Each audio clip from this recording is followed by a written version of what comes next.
Hello, everyone. We are ready to get going. We are here. We're sort of here. We're mostly here. Um, you know what, Jaxus? How about you do it? It's your show. Yay! Welcome to Ashes. Grow to us. That picture of Alex is terrifying. Um, No, that's it's not really Alex. no. That's the Just real Alex Blue. Yeah, I mean um, the one we see is fake, right? So yeah, this is true. Yeah. Anyway, we'll be playing the Sprawl tonight, Cyberpunk RPG, with these idiots in the cast. We've got Fub. Say hi. Hi, I'm Thank Fub. you. He'll be. Who will you be playing tonight, Fub? In this game, I'm playing Trip, the mother ducking infiltrator. you mother ducker. Exactly. And you know you like it. Um, Also, I'm wearing my new glasses. You get the first look. New I like glasses him. hype. Drindy. Absolutely. Neato. We also have William or Huthor. Say hi. Hi, Huthel. Huthor. Who will you be playing tonight? I'll be playing Webb the hacker, and I will be having the time of my life swinging NPCs around from the end of a magnetized crane.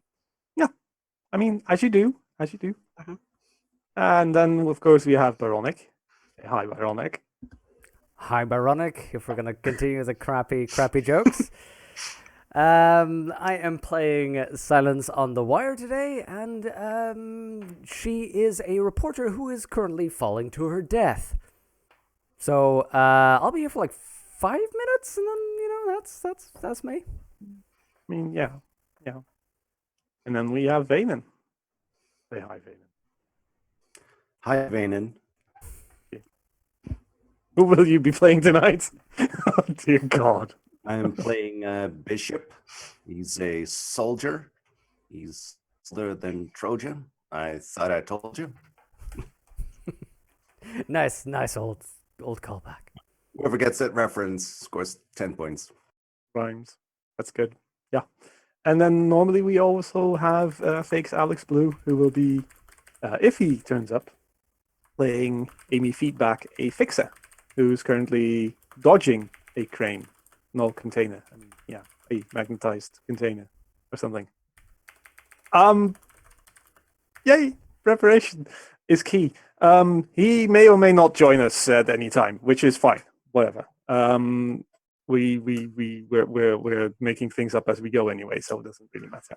Last time when we played the Sprawl on the previous episode, you guys were thinking of a way to get rid of a man called Taki, who was harassing Amy to do a little job for him. The little job consisted of something more than just being a little job, and was assessed as being too dangerous by you guys. So instead of tackling that problem, you just decided to tackle Taki by means of something, a plan, something that resembled a plan, except that without a soldier, a plan's not really a plan, as it turns out. Let me see what happened. You tried to like 2 episodes ago, you sort of all fixed the entire problem of having a crane on the dockyard and the actual truck to move the containers that contain Taki's stash. So the plan for whoever missed it is that Taki is a sort of like a black market tech dealer. He works out of a sort of shipyard or abandoned shipyard. And there's a lot of it's like a marketplace for people who do clandestine things. And he has a couple of containers filled with gear. And your idea was, instead of just killing Taki, which maybe have been a better idea, I don't know, steal his stuff and then make sure that you guys had nothing to do with it, and then make him sort of I don't know what the step 3 was. It's a giant question mark for me. But step 4 was profit. I know that. Did we have a step 3? Oh, we have some directives. I can tell you what the plan was. You were supposed to take control of his stock, make it look like you had nothing to do with it, sell his stock, and then make sure that Taki is no longer an issue. I don't know. I don't see how the two are related, but you guys probably do. It's fine. You I think you contacted a guy at the newspaper who was supposed to spin a whole story about this weird stuff going on. And then you also contacted a fence to sell the stuff that you're going to steal. You have a truck driven by Amy's business partner, Kawasumi. And the truck can carry 2 containers. We established there were 3 containers, which is really not an issue because I think the 3rd container is now up, suspended into the air. Simon's sort of hanging from the ledge, and Taki and a couple of his goons are inside the container. So, yeah. Actually, Fine. I remember that where we ended last time was not her hanging by it, was her literally just slipping off the edge and, I'm and going falling. to take it a step back and sort of leave you hanging, as it were. Haha. Yes, jokes. Let's see. Yeah, so you guys started the mission. We established that Bishop was called away on some corporate business, like a different mission that couldn't wait. And you started the mission driving up to the compound in your truck, and Trip and Webb sneaking around, finding another entrance. The shipyard, we called it the self-made market. So let's keep on brand, as it were, and use those names. Amy, for some reason, got into an argument with one of the guards trying to get into the location. It sort of worked and it didn't, but it did. So that's fine. So you got in, Webb got to the crane controls, hacked it, and then I don't know what happened. I mean, Taki arrived on the scene in a car, and there were some armed guards. I think Silence went ahead to look and distract these guys. Yes, Yeah. because the plan was, that I recall, is that I would operate the crane controls to lift up the containers, put them on the truck, and then we just piece out with as minimal fuss and bother as possible. For some reason, Taki ended up being there, which we hadn't accounted for. And so while myself, Webb, was waiting for whatever the distraction was, so that all the people who were guarding Taki's shipments got out of the way, he ended up seeing that Silence, who went over to try and do that, was then confronted by the fact that Taki was actually there. So Webb decided that he had just invented, in the space of 5 seconds, a plan B, and proceeded with what he believed was the best course of action, which was playing a game of Tetris with your very lives. Yeah, it all worked out. Amy also went to help out Silence, I think, and ended on the crane, sort of like dropping down onto the container, scooping up Taki and 3 of his guards, knocking out or killing one of the other guards as it sort of moved across the yard. Dragged it across. Amy ducked out of the way just in time. Silence got scooped up as well, but sort of like got banged with a waist on the lower edge and sort of clung on as the thing lifted up into the air. And then we have one more guard standing next to the car with a gun in his hands, a rifle. Not doing anything yet, but he's obviously surprised by what's going on. The container lifted up, and Silence let go, like 10 meters up in the air. So we start the episode with maybe the surprised look of Silence as she sort of flails her arms and falls from the container down to the ground. What do you guys do? I think Trip also. So Trip is on the roof of the crane control booth with a sniper rifle, I think. Mm-hmm. So if you're quick, you can kill Silence before she hits the ground. Aha! Don't. I It'd be mean, amazing to just, There's XP for you. just reframe the directives. Mission over. Actually, I was working on secret directives from this other game. So what do you guys what happens? I mean, we established the locations of Silence and Trip and Web. Because just gonna phase out Amy from this story altogether until she gets back, if she gets back, and then we could just phase her back in. That's fine. Just make her appear, and the same we can do with Bishop. Except Bishop has a move for that, I think. So, Bishop, what were you doing during your absence? Let's see, what was I doing? So I was called away for a corporate mission. Or something else. That's just something I made up. But if feel free to change that. I was binge watching a show. That'd be Some R&R. amazing. Just polishing a rifle, like, damn. Oh man, that Saul Goodman is an amazing guy.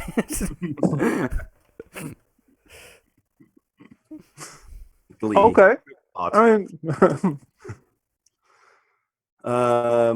Yeah, this sounds, because just to recap a bit, this is from a 10-meter height that Silence is falling.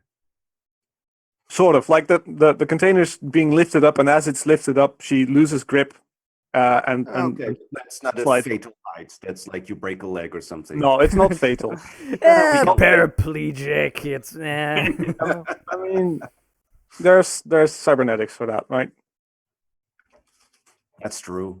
But then again, it is cool to swoop in. I think so. Turns out there's a second crane wire, and Bishop just swings in from it and catches her midair. Are you literally swooping in like wingsuit? What is this? Is this contact? Like a second crane? The Japanese built it.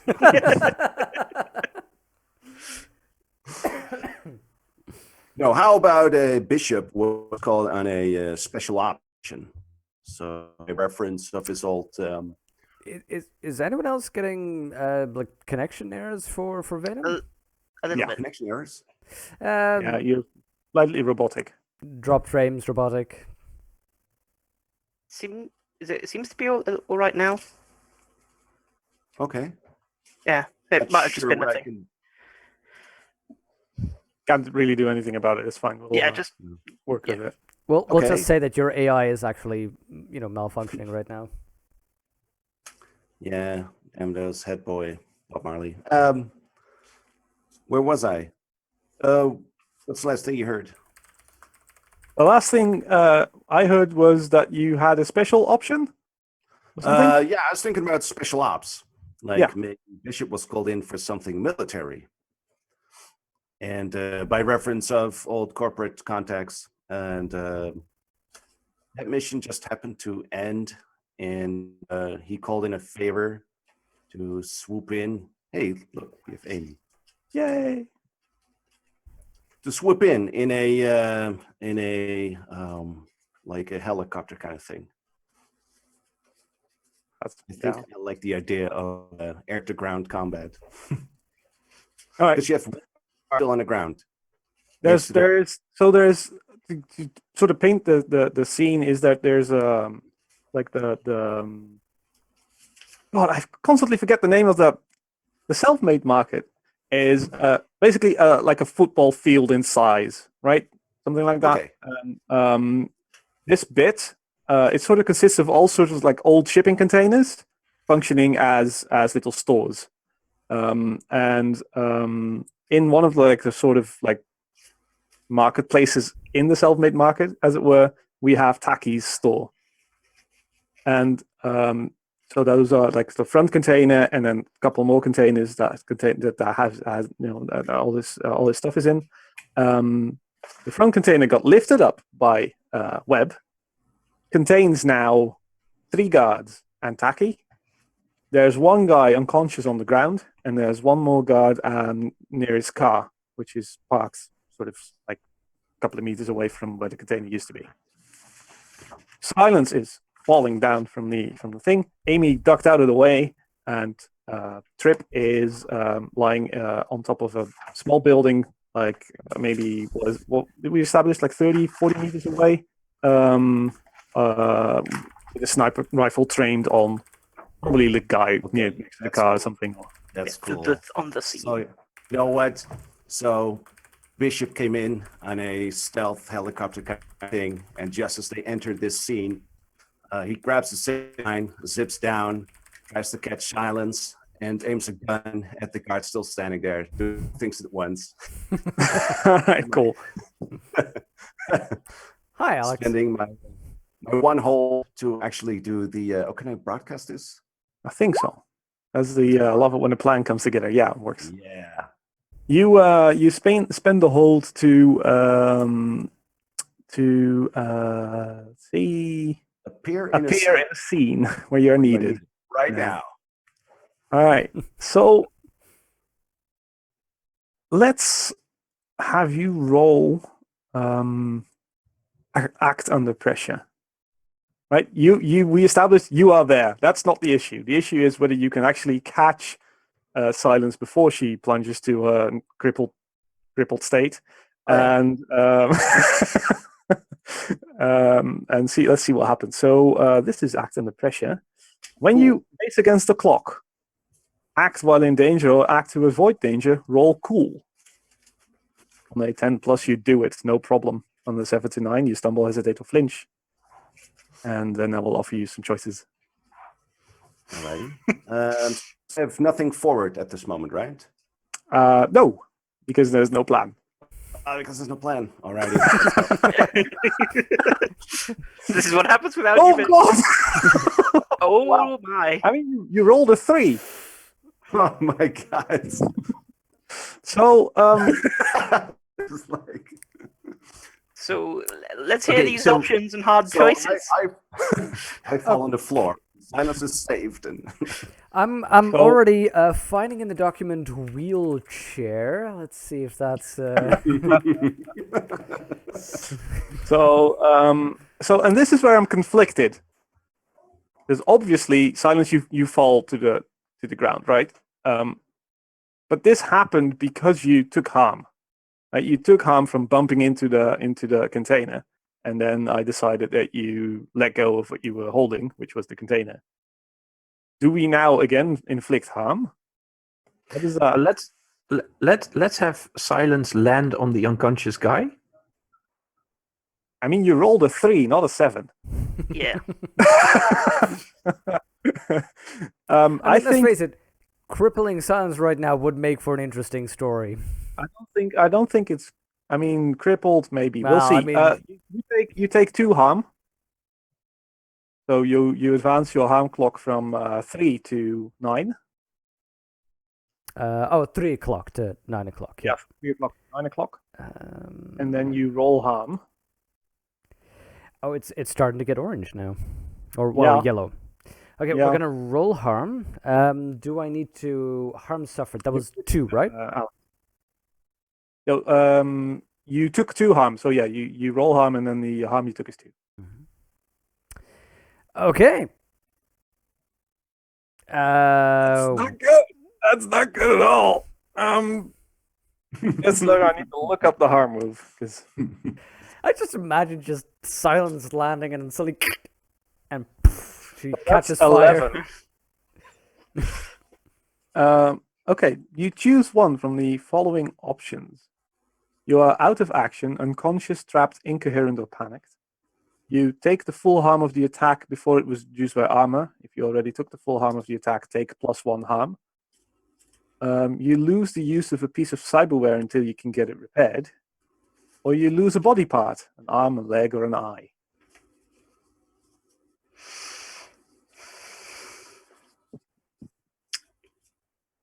Well, actually, So if she was to take an extra harm, would you have to roll this again? No. No. no, but I mean, she'd be really out of it. I'm Okay. actually thinking about losing a limb because that'd be amazing at this point. Just literally because you have somebody who's completely innocent, not action orientated at all, joining in on this stuff. Of course, she'd get hideously injured. I mean, what would she have expected to have happened? The question Yeah, is, an arm or a leg? Yeah, a body part. So it's Oh, a body part in general. Not the head, Yeah, though. Not the it says head. in parentheses it says arm, leg, eye, but By the I way, mean, isn't it that makes weird that you lose your sort of- head? Surely you lose your body rather than your head. yeah, I guess so. Okay, so an arm, a leg, or an eye. So that means it's actually a D5, and then. I mean, we could make you a paraplegic. Just break your spine. mean, that would be losing that's the- everything, though. I mean, depends where you break the spine. How about we roll a D6? One is the eye, 2 is like a left arm, 3 is a right arm, 4 is a left leg, 5 is a right leg, and 6 is all just, of it. 6 is just, I don't know. Paraplegic. Yeah, okay. Yeah, I mean, it's up to you. I mean, you don't have to roll. You can just choose. You can just choose. I'm saying you can roll. I'm fine with a little bit of interesting drama here. How Silence become this sarcastic wheelchair person? Tired of being pushed around? Oh, wow. Oh my god. Okay, 1d6. So we said 1 was eye, then we have left arm, left leg, right leg, or paraplegic. Yeah, all right, great. Okay. So that was, I believe, right leg. Then she just lands awkwardly, and it's just literally that's a crumple zone for the body right now. Just Goes through Silence's head as she sort of slips from the container, and out of the corner of her eye sees Bishop sort of swooping in. What happens? What does it look like? I'm imagining hanging it's one of those Bishop goes- things where Bishop Then she is a slips. consummate professional. So Bishop just swoops on by, has his arm out, has sort of the strength, and it's one of those. The momentum takes him on, and she holds like he's got her, but she's trying to hold on and it's like slowly Slips slipping, and then just it's her strength failing to actually get a grip. And rather than just fall downward, she now basically gets sort of catapulted on the edge of a swing, just rolling. And I'm willing to bet. How about it's not a fracture, but this is basically a scrapyard, containers everywhere. It's just an ugly, dirty piece of metal that just, she just lands on it, and it just goes all the way through. I want to get a piece of broccoli now. Just go like. Yeah, like you hear. So yeah, you get sort of like you get banged against a container and just land in some scrap metal or whatever, and it just punctures your leg and just fractures it, crushes it, It's just this wrecks it. oddly silent Rexit. #Rexit. Yeah. I think this Brexit. I'm done with this. I'm out. No, it's this oddly silent moment where it's just, and all you just hear is like the very human wailing of this young girl just crying out in pain. And the rest, and the other thing you can hear is the helicopter sort of flying away. Bishop, you lose your hold of the zip line, and instead of being able to train your gun on the guard, you manage to sort of land and roll, but you're out of position. Oh. Not in a state of actually immediately training your gun on the guy. As Silence sort of flops on the ground and starts screaming, we have Amy I think you ducked out of the way, so you're probably rolling on the ground as well. Trip, you see all of this happening, and what you see is the guard by the car raise his gun and train it on Amy, and you can almost see his trigger finger sort of pulling the trigger. What do you do? I shoot him. Okay.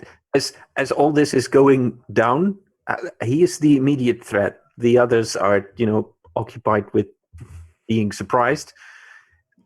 So I'll just, ignore everything and train the sniper rifle on the remaining car guard. And if he sort of makes a threatening move, that's exactly what I'll shoot. happens. All right. So what's your aim here? Is just to take him out? Yeah. So we mix it up, and you use violence against an armed force to seize control of an objective. State that objective and roll meat. Okay. So things are going south. We're playing for keeps. I have my sniper rifle trained on his head. Pull the trigger. I have no hold, no forward. Do I? No, I don't. Oh, okay. Roll the 6. Sorry, Amy. So I'm gonna advance the action. I thought that guard was smashed by the cargo container. No, There was that's one. the other one. That's the other one. yeah. There's one that's on the floor. Okay. This is another one that's standing There's by the one car. sort of almost lying at your feet, basically. Alright. He's probably dead. Advancing the action clock. He's been silenced. So you pull your trigger, Trip, and maybe the arrival of the helicopter sort of phases you a little bit, or there's like a searchlight or whatever, and it just, due to the glare or whatever, you miss your mark. And there's a giant sort of spark from the car as your bullet hits the metal of the roof, and the guard pulls his trigger.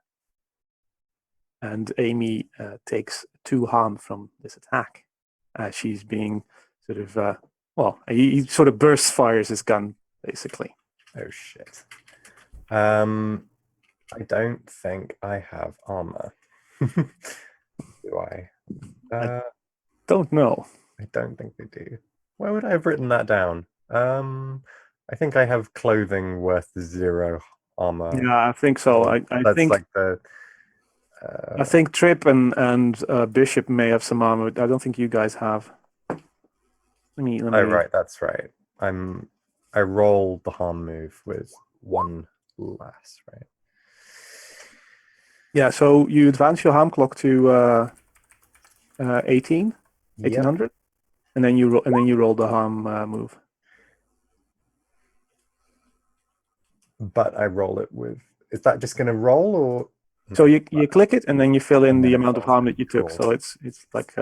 I'm actually not 10, 1 in this case.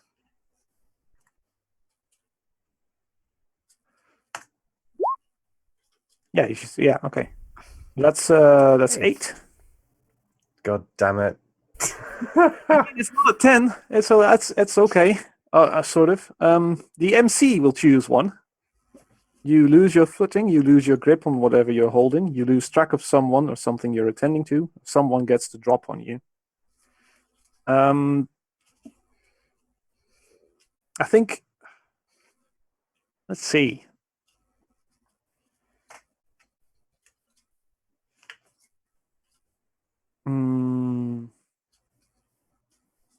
I think as you're sort of trying to scramble up from your dodging the container, you get hit in the side by a stray, like a bullet from his burst fire, and sort of knocks you down again. You sort of roll on the ground, and as you do, one of the guards inside Webb's container has managed to jump out on top of one of the other containers and is pulling out his gun and is also aiming it at you. And I think Amy says, Holy shit, you idiots! Take cover, we're being attacked! I cannot do it, Captain! I don't have the power! Who are you? Are you saying this to the guards? Yeah. All right. Okay. I like it. I like it. So at this point, Bishop is close to the guard. I mean, Not. yeah, I think you're sort of in between where Amy's at, with the guy on top of the container aiming the gun at her, and the car with the other guard also with his gun aiming it at Amy. Yeah, at this point, I think Bishop will start rushing towards the guard at the car. Although I don't even have to rush. Like, how much time do I need to? Because I just fell and rolled. And I was Yeah. out of position. But But yeah, it- you were out of position in the sense that you didn't have time to immediately take a shot if you wanted to. But that sort of Okay. opportunity has passed anyway, so that's fine. I'm interested in Amy's. Was it a general attempt at persuading said guy who dropped down to take cover and? Still playing this character, right? Yeah. Okay. So you you roll. And it's like clutching at her neck where this bullet has grazed her. It's looking pretty bad. Like bleeding a lot. I think you're acting under fire instead of fast talking here, right? Okay. I might have Um, to act under fire to do it. Because yeah, I mean, Act under pressure even. so fast talk says when you try to convince someone to do what you want with promises, lies, or bluster. I mean, this is lies. This is It is straight up lies. lies. True. And- You know what? You just took harm. I'll let you have the fast talk okay. instead of acting under pressure to do it. Cool. Well, that's style. And I think you have do face. not. Yeah, I have FaceTime, which because I do not have intervening technology, I roll with +1. Not +10. I wish that would just not default to 10. I think +1. Yeah. All right. So that's a 10 plus. So he looks at you. He has a gun pointed at you, and you shout at him. So you just get him. Get him, whatever you said. I forgot. But tell him Like to take cover. Yeah, exactly. He does. He looks up and he saw the sniper bullet impact on the car, trying to hit his friend basically. And that's a big old bullet, so that's probably gone right the way through both there's sides of this Big car. hole. Yeah, exactly. And there's a loud bang from that gun. He rolls off the container to the other side, so the container is now in between you guys basically. You can't see where he is.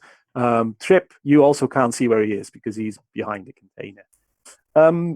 Webb, what do you do with the container, man? Okay. So currently I've got the container. One of the guys inside has managed to slip out. So there's currently I'm carrying a Taki and 3 people. So 3 people in total. Yeah. And a bunch of stuff inside, presumably. Yeah. How much control do I have over the actual container itself rather than just holding on to it? Like, is this the case where it's like a sci-fi thing where when the grabber is connected on, it also has like control of a little circuit system to maybe lock the doors or something? Or is it just a metal box? I mean, Would we be able to spend hold on that or something? I don't have any to spend. if This is why you I'm just... would have had some intel left, then maybe yes. I Um, believe I have some intel. I don't know how we can. I feel that this should come from the intel should come from Web specifically if we want to do this. Okay, no, that's It may fine. not be according to the rules. I don't know, but it feels wrong for someone else to spend intel saying, "Hey, look, you got full control of a crane now." Yeah, we just see a little hand emerge from a field of scrap. It's like, you have Yeah, I control of imagine. the container. I imagine the thing you can do with it is rotate it, horizontally, lower it up and down, and move it. Yeah, but I You don't can't have tilt it, and you can't lock doors or whatever. Okay. But you probably can unclamp it. Yeah, definitely. I could definitely let it drop. If you clamp it, if you can clamp it, you can unclamp it. Okay.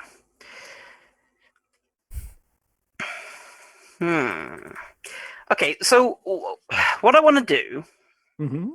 and I don't know how. Basically, I want to make this look like there's not somebody controlling this, as though it's like some sort of machinery malfunction, and Taki's shit just happened to be the unlucky one that got grabbed. Mm-hmm. So what I'm thinking is that I've plunked the container down, I've grabbed it, I've dragged it across. It's looking everything's going to shit. Like, I want to lift up the container, probably to like a medium-ish height, and then I just want to start jerking the claw around. Maybe not. Maybe if there's like stacks of large containers, like bashing some containers off so they come tumbling down. It's not as though I want it to look for onlookers. They want to look up and think something's going wrong. There's some sort of horrible malfunction that's going on here. Do you write a line of script like that just creates random movement, like random noise? It reads a noise on a digital pen or something, and yeah, it's like it just picks a direction and it picks a number, like a random direction, and it just goes. And it's just want to go everywhere, rotating, turning around. Also, that serves the second facet of that is that anybody inside who wants to try and stand up and be like, okay, what's going on, is immediately just going to get thrown side to side, back to front, all over.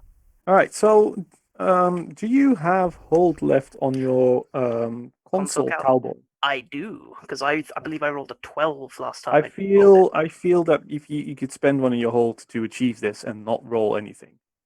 Cool. I will do that then. Yeah. Okay. Yeah, that's fine. Whatever. Okay. Whoa. Just, am I spending the hold to achieve the illusion, or just to achieve the? Like, are people convinced? Or is that not? I feel that depends on how well you end the mission. Okay, fair enough. It certainly looks like things are going completely wrong. Mm-hmm. Okay, that's fine. Yeah, I mean, I don't think that random movement is that hard to do.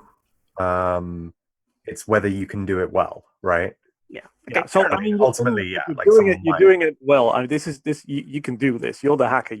Yes, it looks convincing. It looks convincing. Okay. Yeah. I can't obviously tell whether or not it is. So Bishop, there's a lot of clutter falling from the container, like all sorts of weird tech gear that sort of smashes onto the ground into little pieces. There's the guard who just fired a burst from his gun at Amy. You see her getting hit, and sort of roll to the floor. This other guy landed on the container and ducked into cover. What do you do? Well, there's still one guard standing by the car. Yeah. Who shot and missed, and who's still got his eye on us. So I think at this point, Bishop is going to focus on taking out that one guard. That seems to be the immediate threat that needs to be solved. Hey, how do you go about this? Yeah, let's see. I have 2 weapons at my disposal, and one is heavy pistol.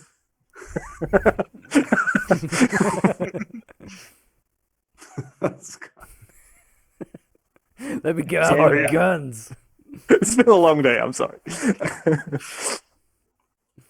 Well, yeah, I also have flashbang grenades. So I was just wondering, no, the container would be too frantic right now to be able to throw in a flashbang grenade.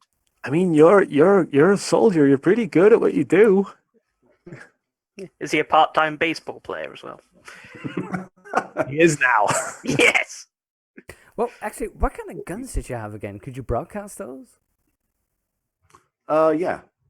So I have my heavy pistol, and I have my flashbangs. Now, if you had gear, could you turn gear into not flashbangs but regular grenades? Yeah. Yeah. If you had gear, you could. It's if I had gear. Do you not have it? I do not have gear.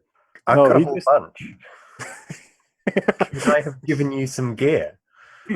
I mean, he just swooped in. He wasn't there, so you could say that you have like a bag of grenades. This was part of the plan all along, right? That's the idea, right?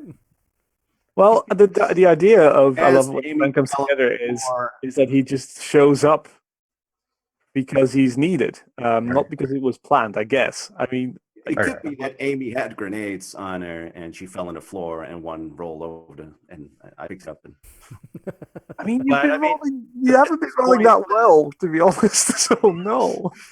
Playing with grenades when you're not rolling well, what could be the problem? yeah, I would throw a grenade. Hope you roll a 1. Well, I mean, Container Amy, goes if into you, the scrap if you pile. wanna, Like, if you want to, spin you that up. turn your gear into a sort of like satchel with some grenades in it, then that's fine. But that does mean that you have the satchel and Bishop. Yeah. doesn't. At this point, I think All right. the people in the container are not really. We'll in come a back to that then. position. Yeah. I'm just going to shoot the guy to step in the car. All right, so you're using you pull out your Asakawa Retribution 9000K Yeah. and you aim it square at the man's face, and you probably double tap this dude. Why don't you mix it up? Let me there we go. You use violence against an armed force. Seize control of an objective. State that objective, and then roll meat. I want to shoot him in the face. So the objective is to kill him. Yes. Okay. Okay, and then I roll meat. Yes. Okay. That's a Oh, 6. come on. All right. So advancing the action clock again. am I going to have to start playing whack-a-mole with a container on a crane? And here's what happened. As you pull out the gun, your very loud, massive handgun.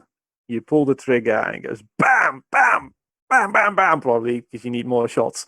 This guy drops to the floor. He's dead. Fairly close by, you now hear the sirens of an police force.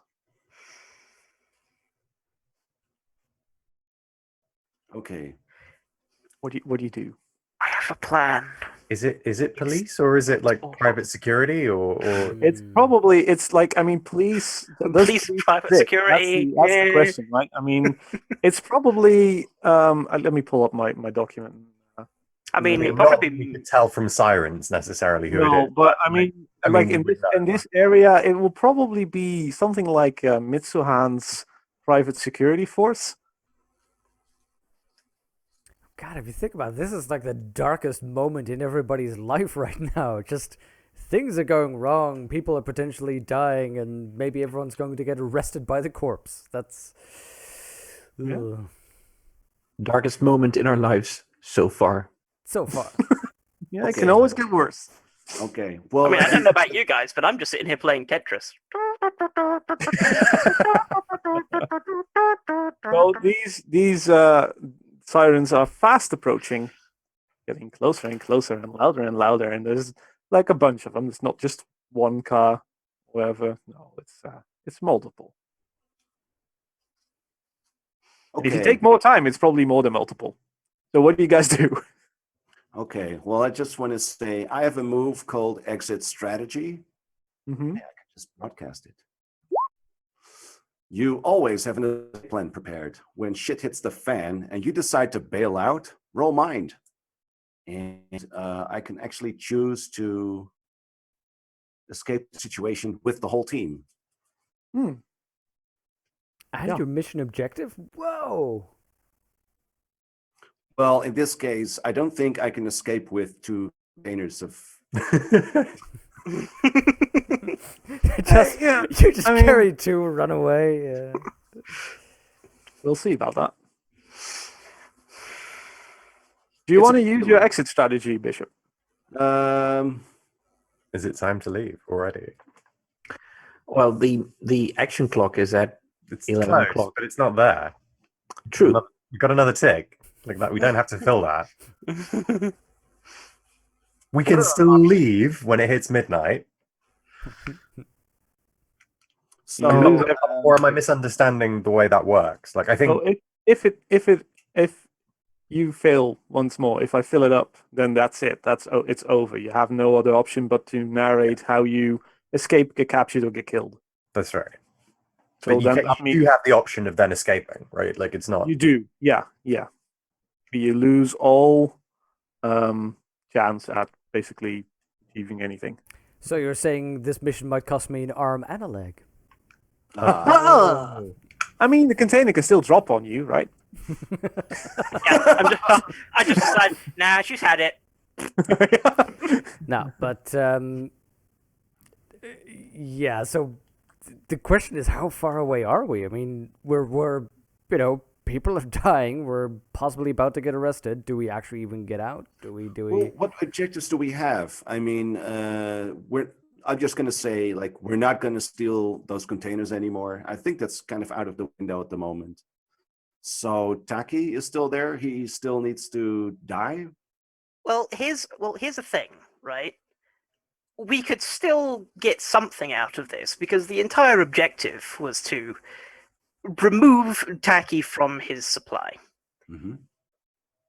If, Amy was to spend that gear to have a pack full of grenades, a couple of grenades in the containers, blow it all to smithereens. I'll just, I don't know, swing it to one side, disengage at the last moment, sending the entire, container flying into the river or the ocean. I don't know. Is it a coastline or is it a river? Whatever. But just send the container out. And then we get out. That's still job done. Maybe we don't get a massive payout at the end, but that's still mission accomplished.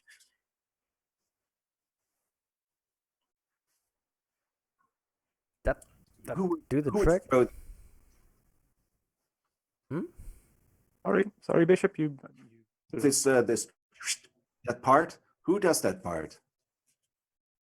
I don't know. This is somebody on the ground, but I Yeah, feel like, I feel it wouldn't be an issue for Amy to pull out like some grenades and hand them to Bishop, right? That's Paint the picture from Amy's perspective right now. She's by this car. There's a container sort of a few feet off the ground, like 10 feet off the ground, is it? oh no, it's I'd probably say it's higher than that. It's like Okay. 20, 30. It's like mid-height at this point. All right. Yeah. And the car is like buckled in two. It's got giant bullet hole right the way through it. There's a dead body lying, two dead bodies lying on either side. One of the guards, there's no one left on the ground. He's hostile. there is, but he took cover behind the container because you told him to take cover. Oh, right. That's right. So he's behind another container somewhere. No one can see where he is. Cool. What he's doing. But just imagine, there's dogs barking, there's children crying in the background because this stuff made a lot of noise. Somewhere silence? Where is silence? in a split pile of slag. I think basically, Bleeding out. if you have the strip there with you were standing there hiding away, Bish was in there, Sansa sort of slid towards the end, like just slid to. I think somewhere on the side of that road, there's just abandoned stuff like dirty, just a crappy bicycle, scraps of metal, and she's just sort of embedded in the detritus on the shoulder there, and just I think by now it's just sort of limp and quiet, just slugging away with this pool of red expanding.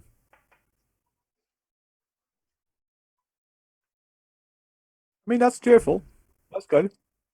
Not moving, Ben, I take it. I'm imagining by the time your leg is pierced to the point where you're going to lose it, you're losing a lot of blood. Yeah. Okay, God.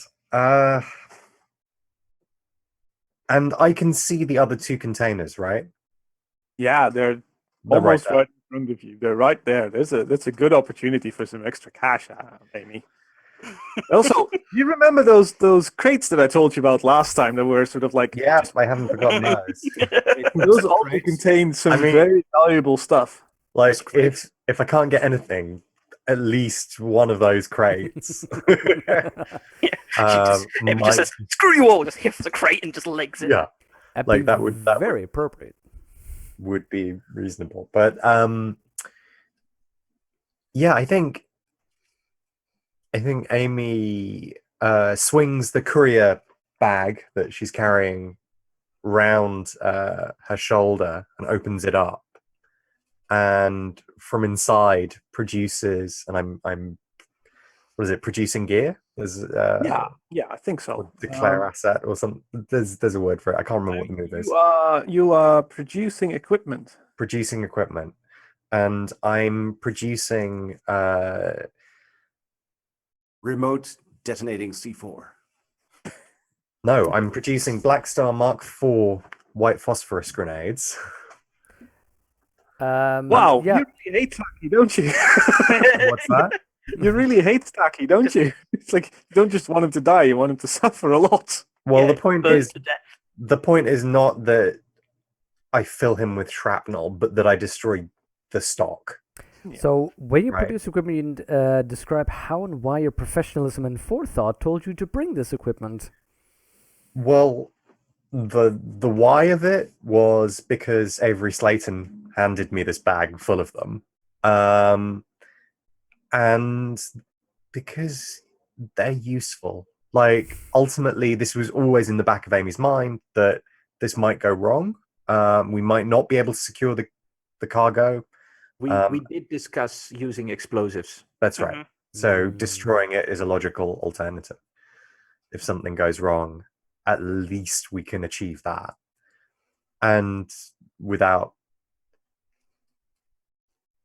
missing a beat, she's like, slow down the rotation of the container for just a second. I'm going to drop a grenade in there. And presumably you do.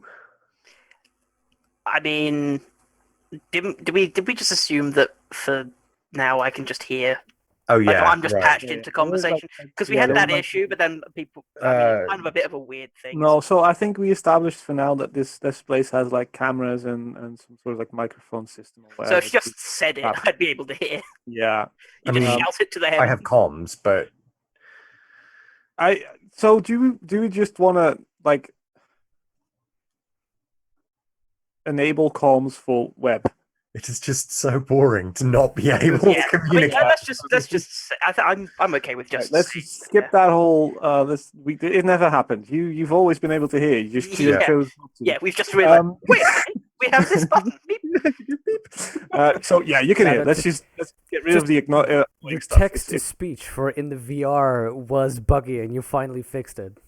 That's it. Yes, So, that's a good web, explanation. we could hear you the whole time. Yeah, and I'm like pew pew pew pew pew pew. Yeah, get in there. Pew, pew. And you're like, no, just Yeah, so yeah, web hears. okay.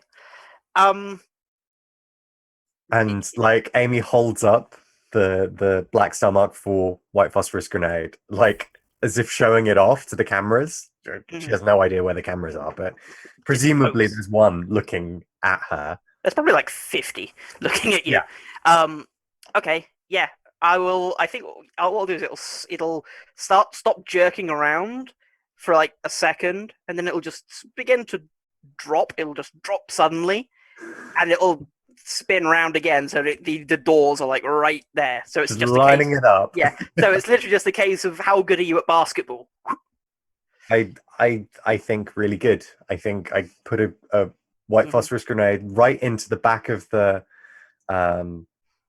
cargo container. It hits the back wall, bounces to the center, and then explodes, like filling the inside with Definitely. light hot fire and smoke. That shouldn't be an issue I at all. don't even think I need to roll for that. No.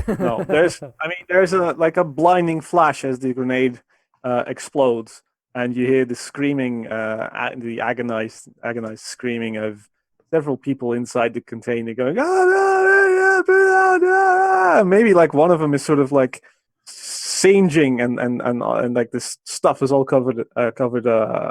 He's all covered in the stuff, and he's sort of stumbling out of the container. Like one of those, like the Walking Dead, really, just going, and you see his face sort of melt away Oh my God. as he plunges from the container down to the ground. You're just gonna get one of these last crusades where you have a little body on the ground just. Yeah. Yeah.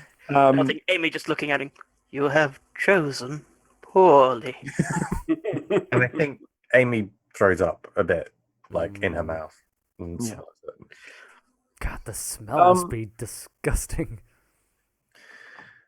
let's. I was being cocky. I thought I would have to roll for that for sure, but apparently I don't. So I mean, if Webb is holding the container sort Yeah, of right like, there, you didn't line it's it up. really hard for you Yeah. to sort of toss one tiny thing into a giant hole, right? It's no, I'm gonna roll for that. What is going to happen, however, is that there is a guy, the guard that other you guy. to take cover, appears from around the container. Trip, you have him in full view. Amy doesn't notice, nor does Bishop because you focus on something else. And you see him take out a heavy pistol, like a big gun, pointing it straight at Bishop. You have 1 moment to act, Trip. What do you do? Actually, Trip is packing up. Oh God! Okay, Trip's not there. Trip has stashed his sniper rifle away because he sure as hell is not going to get caught by the private security of his erstwhile employer. He's bailing, and he's Okay. taking Webb with him. Nice. No, we So still need I'm, one. so I'm, Can still so I'm- pull this job off. What are you doing? so I'm standing next to Webb, and I'll just unplug him forcibly. Oh God! Okay. What Uh, happens when you get like? I'm gonna look that up because I think I think that's good. That's probably not good. That That's probably has not good. to do something. That is amazing. Or is it just like when you like press the power switch on your Windows computer? Windows will complain, but it's basically fine. one of those you get a giant headache, but Yeah.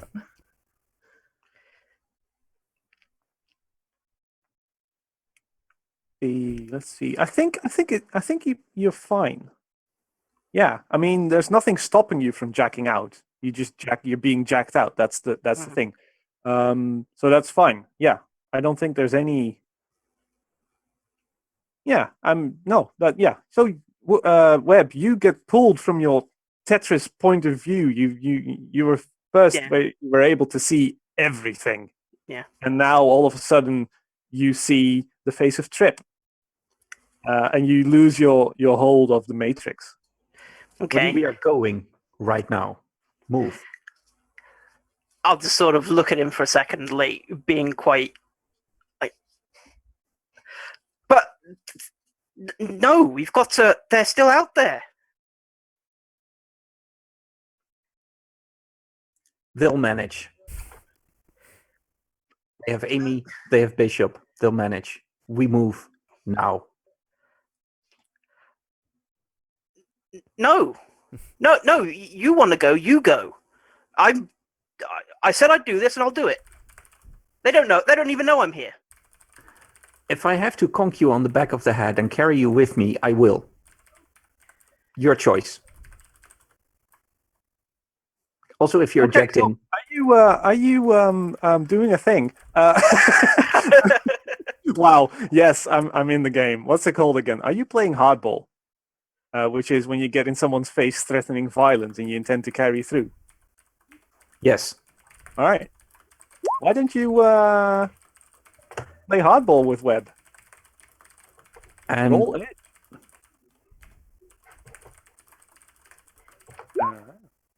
You rolled an 8 on a 7 to 9. PCs choose. Do what you want or suffer the established consequences. They gain +1 forward to act against you. So Webb, you can do what you want. You get a +1 forward to act against Trip. No matter what you do. Yeah.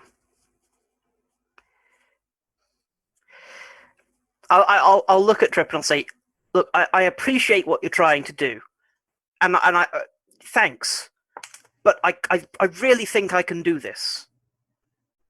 This is I'm where, sorry, and This is where At that point, I'm going to turn around and I'm going to pick up the cable again and go to jack myself in. Whether and Trip Yeah. may do. So whatever we Trip does. see, we Oh, see wait, maybe from a camera inside the crane control room, we see Trip trying to conk Webb on the head, because that's the established consequence. And Webb, you get to act under fire here. Okay. With +1 forward, right? And you get a +1 forward because you defied Trip. Okay. Cool. My cool is nothing, but I get the +1. So, where are we? There we are. Nah, that's a nothing. Trip knocks you out. You turn your back, and he just maybe uses the butt of a handgun or something to just conk you against the head. He knocks you out. Trip, you gain XP. Because this is one of your directives. When you put Webb in front of the mission, mark XP. Yeah. Nice. Very nice. So do you gather Webb's stuff and Webb? If you leave my stuff, I'm going to hate you forever. No. I'm bringing this stuff, and I'm basically dragging Webb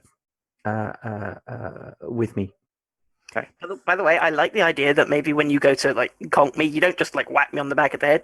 Maybe like whack me in the data port. Because that's like yeah, because it's like a sensitive area. Because I've just been yanked out, and it's all like I'm still probably really fuzzy, just like thunk, and I'm just like Yeah. nice. Nice. While this was Couple of happening, sparks. we see, or at least the audience sees the guard come from behind the container, pull out his handgun, and pull the trigger. Maybe giving a sort of like a shout, like "Hey!" trying to draw Bishop's attention, so he stands still and shoots him. Bishop, you turn around and see a bullet flying towards you. Basically, what do you do? This point, time slows down. The bullet moves a millimeter at a time. Speed of thought goes into, oh shit, and the bullet hits me. What do you do? What else can you I do get with the shot. bullet coming at you? I mean, thought I thought you were going to say time slows down, and I pull out my gun and shoot the guy. Dodging the bullet. Yeah, Yeah. I thought you were going to do like a Robert Downey Jr. Sherlock Holmes thing, where you think, That's nice. you sort of like dissect the entire situation. Okay. Enjoy But no, the I mean, bullets, fair not- enough. Let me look up the gun That'd be again. amazing for TV though. Just that quick shot of one shot of a gun just being fired, then another shot of Bishop just pupils at zzz, and then just blood No, splatter. I like the idea of it being a bit of a fake out. Like you think it's going to be a Robert Downey Jr. thing where he's going to be like, okay, now this is going to be the really cool action scene of where he gets out, and all it is just shit. Yeah. So you take 3 harm, Bishop, as this bullet hits you square in the chest. Ooh. Do you have any armor? I do, I think. You must do. Let's see. I have this one. Oh, same as me. Not great. All right, so you take 3 harm, so you move your harm clock from 12 o'clock to 9 o'clock. Oh, wow. That's a lot. Yeah, and then you roll harm, and for the number is 2 instead of 3 because you subtract 1 from the harm roll, the move. Okay. 2? Yeah, that's your armored clothing. That's an 8. Oh, I mean, it's not it's not the worst. you'll survive, but I'm gonna make you choose. I'm gonna choose You're for gonna you. choose, yeah.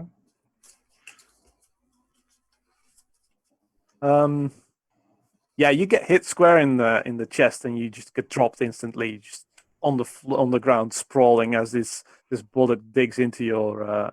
I said square in the chest, but it's probably something on the shoulder. Otherwise, it would kill you instantly.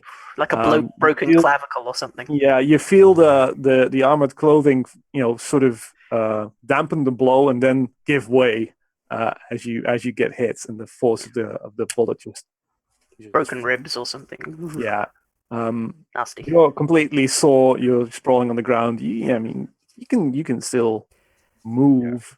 This is Can I do a cinematic one?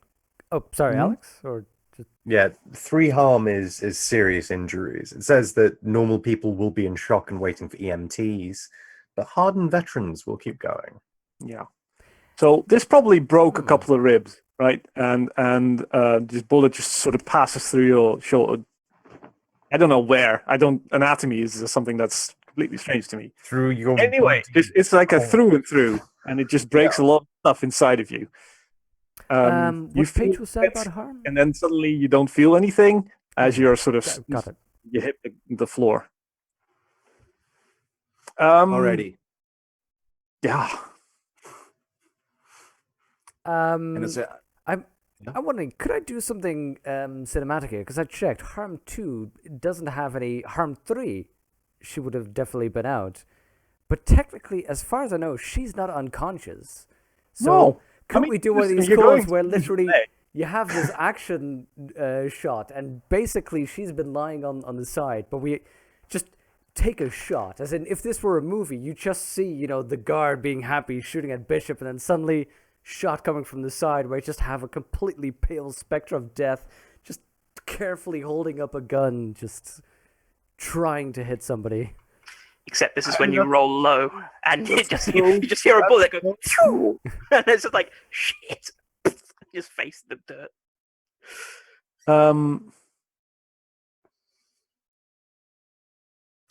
Silence, do you mean you want to shoot that one guard that just shot Bishop? Yep. Absolutely. I mean, no one's really been looking at you because No, you're in a pool of blood. It's. I feel imagining you it's should- basically. Sorry. I feel you should act under pressure instead of mix it up, because this guy is completely unaware. You're in some intense pain. There's an intense situation going on, but there's no way of any this guy is not gonna retaliate against you if you fail the roll, right? So it doesn't make sense to mix it up because you're not really mixing it up. Does that sound? I think so. I think we're gonna have Silence act under pressure. What's the angle here? Like if Silence misses, because I'm on the floor. I mean, if she misses, then nothing really happens. She'll draw attention to herself. se. Yeah, like Someone will Yeah, maybe realize just, she's not dead. yeah, it's like I think overexertion. She just sort of passes out, maybe. That seems most real. If literally the overexertion, if just it takes it out of her and she's just. all right. So those are the stakes. Roll. Okay, yeah. so she's grabbing out her Caramilla knockoff Mark MHT 5X holdout pistol. Trying to see if we can get something. So that's literally rolling 2. Let's see, harm 2. Yeah, you roll cool. That's what you do. Yep. Okay. It's Caramilla on purpose. Vaden. It's Rolox watch. It's exactly. It's a Nikkei or a Reebok. Yeah, like a Stymex. I don't have a forward, so we're just gonna see where we end with this. Okay. Right, that's an 8. It's good. Okay. It's good enough. You stumble, hesitate, or flinch. Worst outcome, hard bargain, or ugly choice. Okay. You can choose. You can choose to.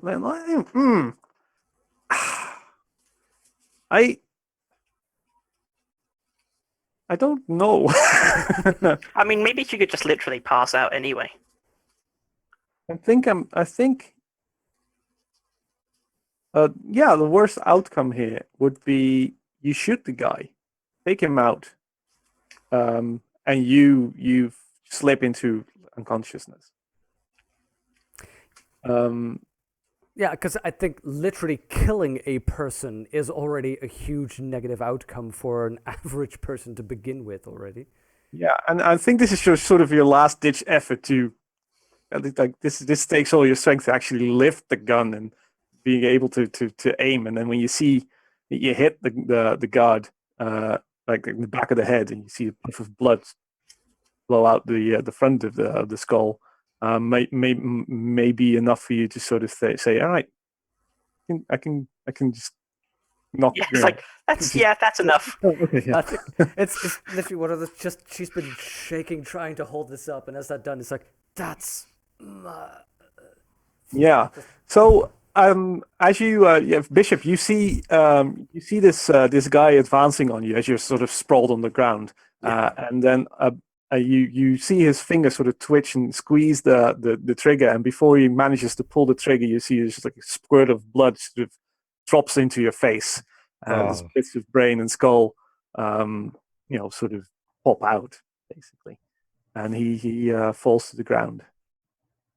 This container, meanwhile, is actually not an issue anymore. Never mind about, let's not think about the container. The sirens, however, are now, they've arrived, basically. No. At the perimeter of the market. Amy and Bishop are the only ones still sort of conscious. And here. And here, we've assumed, I think, that Trip and Webb fled the scene. Webb is unconscious. Yeah. Wherever he goes is. This is what Trip does, right? He's just gone. It's like Kaiser Soze. So, Amy, you're wounded, but you're fine for all intents and purposes, basically. And Bishop is in a worse state. You're maybe like quite close together on the ground. What happens? What do you do? I think. Well, Amy's not on the ground. Like she hit. Excuse me. She hit the dirt for a moment. I think when she got shot, but she's like the last thing she did was throw a white phosphorus grenade into a container. Watch a man burn to death.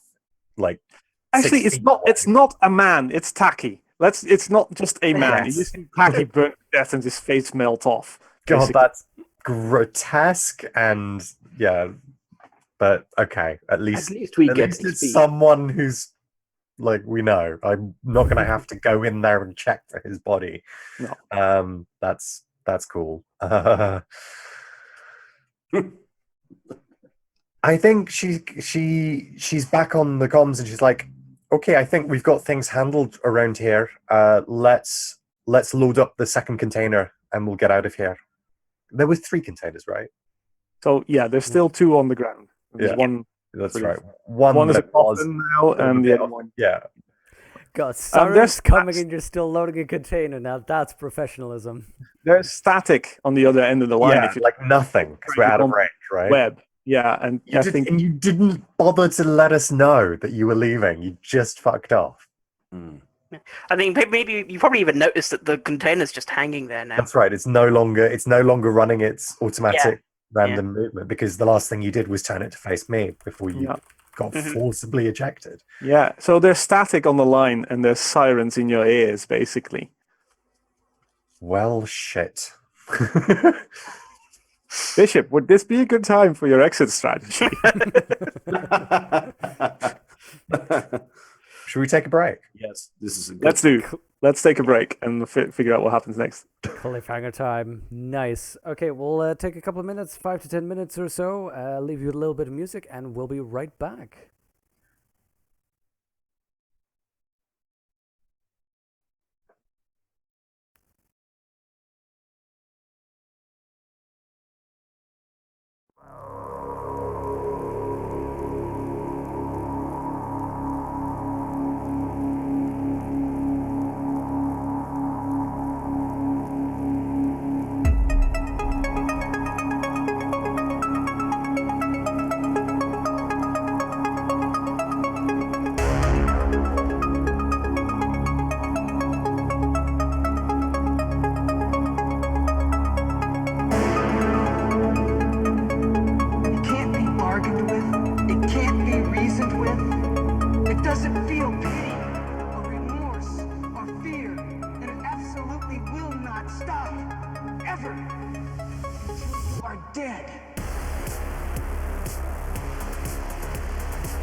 Hello again.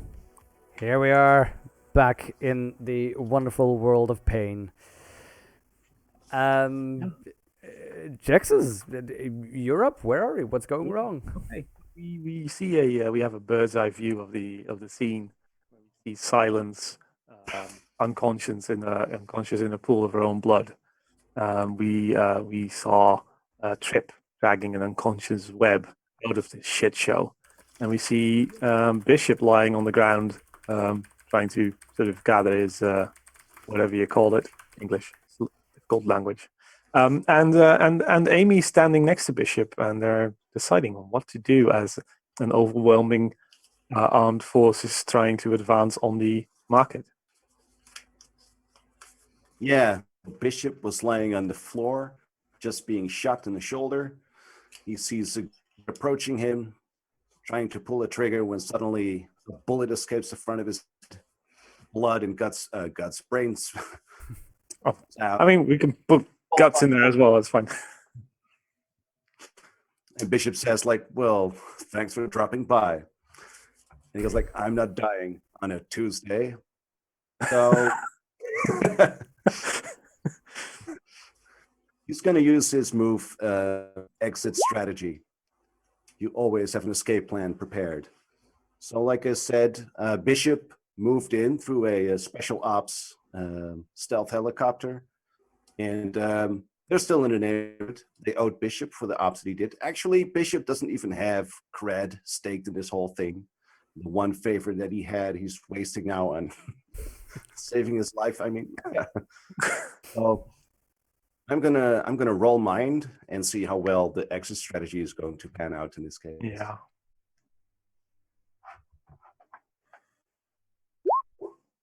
Yes. Ah, nice. Finally, someone succeeds. Wow. That's cool. That's cool. On a 10 plus, choose one thing to leave behind.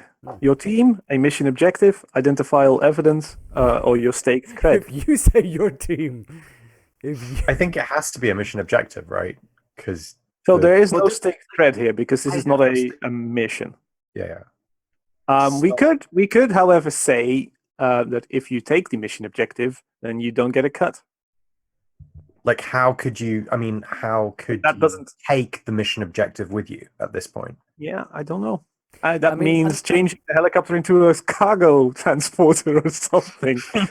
I think it has to be mission objective. Yeah. Autobots, Unless we can roll out. narratively weirdly sort of summarize something where he's managed to hook something up, or something's already. Load the containers onto the ship manually with a sort of a mover, and just drive through the fence, the chain linked fence at the other end of the market. Just You want to lift giant shipping containers manually onto the truck. no, You can do it. There are forklifts that'll do it. yes. I mean, you rolled a 10, so it's really up to you. What do you leave behind, Bishop? Please say your team. No, I would never leave my team behind. Your team would leave you behind, though. No. Some of them would. You would. Well, Sure. So it says identifiable evidence. Like I could leave something behind that could implicate Trip, right? I mean, if it's identifiable evidence, then I'm sorry. you leave identifiable evidence behind of your, and then I mean all of your involvement. I Like, think I know entire- where I can Not find some your DNA involvement, evidence. Bishop, but Trip's involvement. I mean, that includes Trip. It includes Trip. It's just a little locket with picture of Trip and Margaret. Basically, I don't know. Basically, what this means is that the cameras in the shipyard were also recording, and Webb didn't have the time to delete the footage, Yeah. I was about to. Then Which he did. clunk. which he didn't. I mean, But you can also just leave your team behind. It's fine. Or just a mission objective. Yeah, this is a tough one. I'm gonna leave mission objective behind. It's a tough one. Money, team. Money, team. So, we So see. we do not leave any identifiable. Sorry, we don't leave any identifiable evidence behind, Mhm. and we all get out. Right? Is the upshot of your exit Yeah. strategy? Yeah. So you manage to grab Silence, and this helicopter sort of swoops in as you at the intended time, and it lowers like a little harness or whatever, and you manage to fix Silence onto it, and they winch her up. Do I have a chance? Okay, so the helicopter is winching Silence up. They're going to send know. another rope. Yeah, I mean, Do there's I- time. Do I have a chance to at least destroy the rest of the stock? There's time. Yeah, sure, of course. Okay, Fine. I open the other shipping containers, both of them, and throw white phosphorus grenades inside. Yeah, I mean, Like, that'll it's do it. like the first one, it's like just two grenades, and the second one, it's the whole bag, right? Like it's just Yeah. whatever's left. Okay.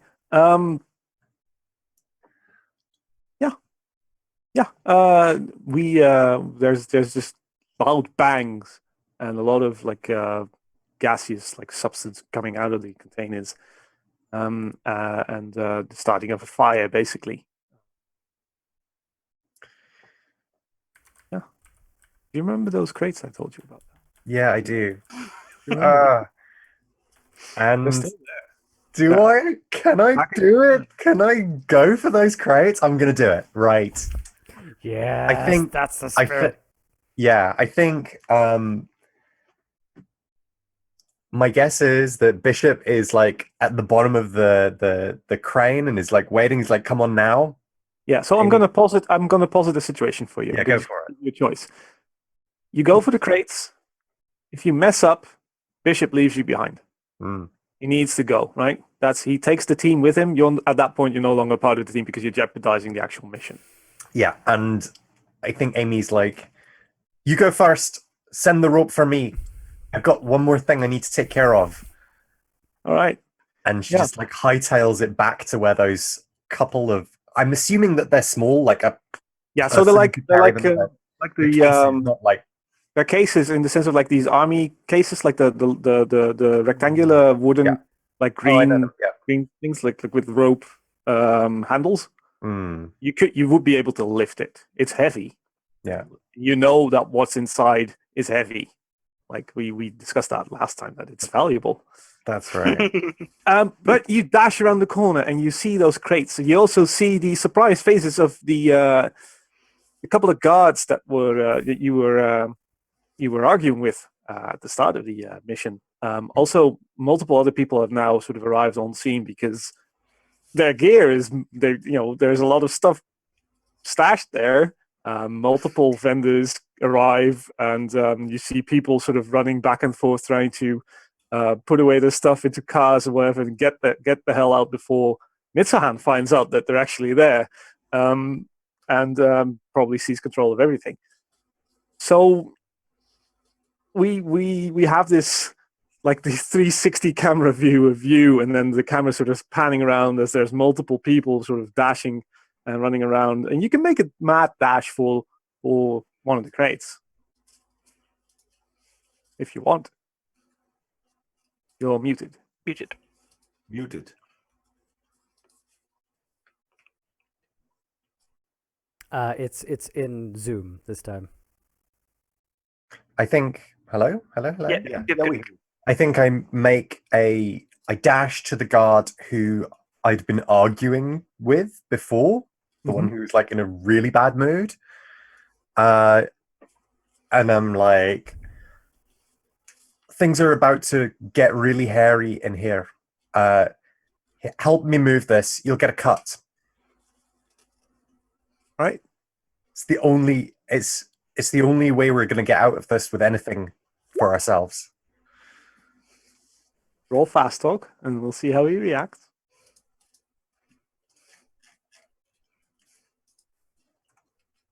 I am not going to roll it with +10, but +1. Nice. He looks at you, and then he eyes the crate, and you see him sort of recognize the symbol, like he knows what it is. And he looks back at you, and then he doesn't say anything, but he just moves towards the crate. He runs towards the crate and starts lifting one end of it. As I think you sort of follow him and lift the other end, and you dash for the helicopter.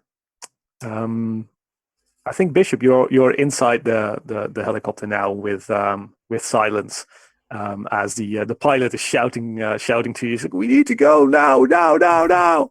And you see Amy and this weird guy you have never seen before carry a crate towards the line. What happens? Oh my God.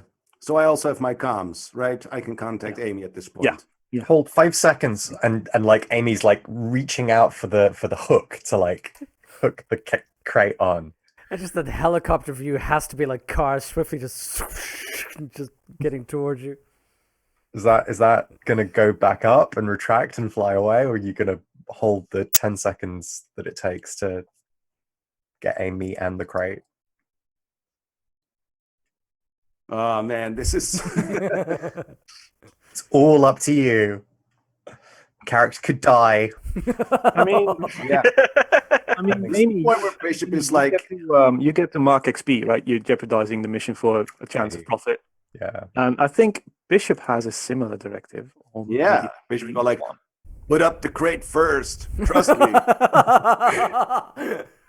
It's exactly what I intended to do.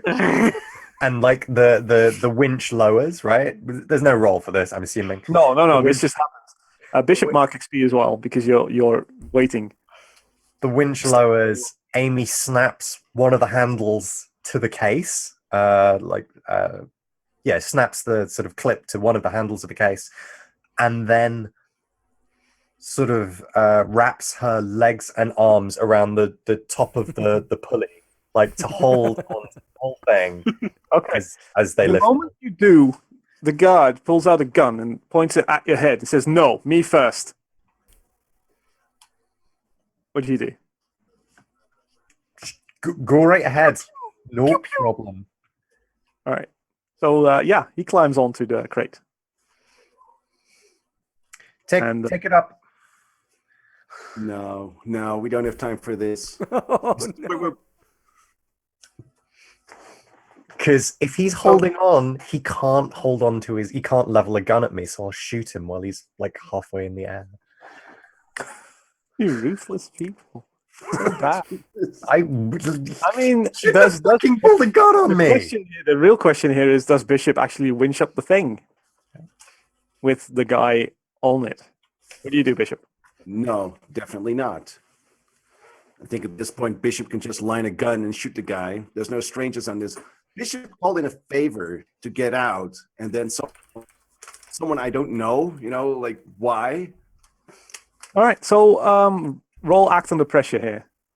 This is like just quick second thinking, fast thinking. Oh, that's cool. Why is it cool? It's cool. It's so cool. Cool is good. So it's Better good. than your meat because you haven't got any. I got one cool. I got no forward. I'm rolling cool. Oh, That's a but- three. What? What? All right. This is 2 times in a row. Okay, so just for the record, Ash, you have a Roll20 account, right? You have a paid account there. True, actually, I do. I think it might have run out at this point. Roll20, the original pay to win. So you have a choice here, Bishop. You can't really line up a shot. There's like due to the wind of the rotors, the entire thing is sort of swinging back and forth. You can't line up a shot without risking hitting Amy.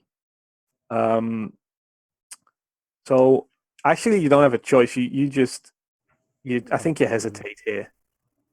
And I'm like, Unless you have no issue in actually hitting Amy, because if that's the case, then don't hit me because I might go unconscious and then we're really fucked.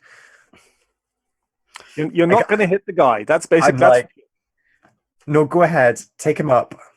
It's fine. For Christ's sakes. Fine. Get up. As the thing starts lifting, that guy's gonna have to be holding on. So I just shoot the fucker in the head.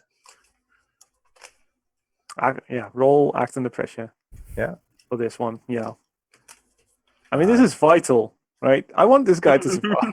I do too, but he just keeps pointing guns at people. This guy's been an asshole from the start. What do you expect? You say to the guy, "Help me," and you'll get a cut, and then you just grab and hold onto the thing and get winched up. I was meaning like the other crate because there's 2 of them. Like, Yeah.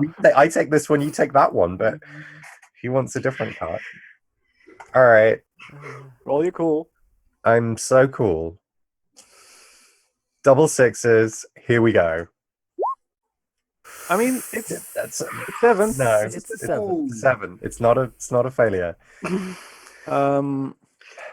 Actually, I made Bishop hesitate, which is a 7 to 9 result, but we'll skip that for now. You're lucky. Yeah. I mean, you have a choice here. You can choose to pull the trigger, kill the guy, and sever the cord, Oh fuck me. or just not pull the trigger. Ah, no. Not Okay. pulling the trigger though. He's seen you pull a gun on him now, meaning to Actually, stab no. him I in the mean, he's back. holding up, and in my mind, when you get winched up, you look up, not down, right? You look towards Yeah, where you you're don't look down because that shit is scary. Look to where you're going. because Yeah, he's not secured, right? He's he's holding on. just holding on. Yeah. I No, I know. If think, he yeah, was anything good like choice. you, he'd be looking down, middle finger extended as he gets pulled up. This is so stupid. I should have just dropped a flashbang. He would have let go. That's true. So you have a choice. Yeah, I don't shoot him. Okay, so he gets winched up, and he trains his gun on Bishop. What? In the sense that he doesn't want you to kick him out of the helicopter. He just wants in, right? He says, "Look, let me in. In a Let me in. hostile play. Fine. Just get her out." Yeah. Okay. So you Wait, can when he says get her out, does he mean Silence lying in the thing, or does he mean Oh, Amy no, down there on no. the phone? Okay. No. So I He imagine wasn't at this point- actually double crossing me. He was just ensuring, like, covering his own ass. Yeah, Mhm. yeah. He wants it. He knows Okay, that maybe he's going to become a contact and like you're not getting rifled with, right? That's cool. So You know, he I- wants you to help I- him. She's like, "Help me with the crate, and we can get her out." I do have martial arts in my skill chip way. I mean, should it be possible for me to just flip his gun out of his hand and kick him out the chopper? And you can mix it up. That would be amazing. But you'd have to do one of those Opportunity to full-on mix it up. Sparta kicks. One of those center of the chest. I mean, you're making it difficult on yourself because I mean, he's not an The issue. point, But the point where he's getting into the helicopter, you offer him a hand, and then just pull him into your fist and out the other side of the chopper. Like, Yeah. that's the logic to it. Like, it's not. Ah, nice. One of those double door open choppers that yeah. Well, that's how I imagined it. Maybe it's not like that. you can definitely try and do it, but he is training his gun on you, so this is where you mix it up because there's a definite Like, chance it's that you cool, get- right? You want to do it, do it. Okay, but just to be clear, because at this point the whole Mitsuan security force is completely. They're right on the doorstep. Like, they're still. I I mean, you look down and you see the perimeter of the market, and all around wherever there is actual perimeter instead of the river, there's just lights of the security force. I You see imagine people- you see dark shapes Full sort of. combat, yeah, dark shapes, and you know these people, right? This is what you do, what you did. Trained, they're wearing flak jackets and armor and heavy rifles. You're posing it right now, Jex, is like I can just lower the harness, try to get Amy, and try to get out of here, or another roll and see how much worse we I mean, can make it's really up to you. I have no interest in it's yeah. I need to be a fan of you guys. So if you feel that Bishop would kick this man out of a helicopter instead of just Cool as fuck. pulling up Amy, that's cool as fuck, and you should do it.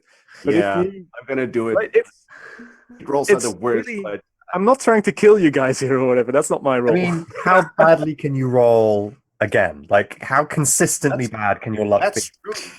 Okay, your objective is to remove this man from the helicopter. Yes. Remove. Roll me. Roll removal. And Oh what my- does your martial arts? What? The fuck? This is Wow. impossible. Just go like, All right. fuck. Can I just do one more roll?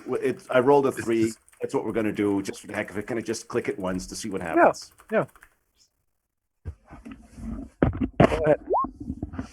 Uh, Yeah. Now you Just get the.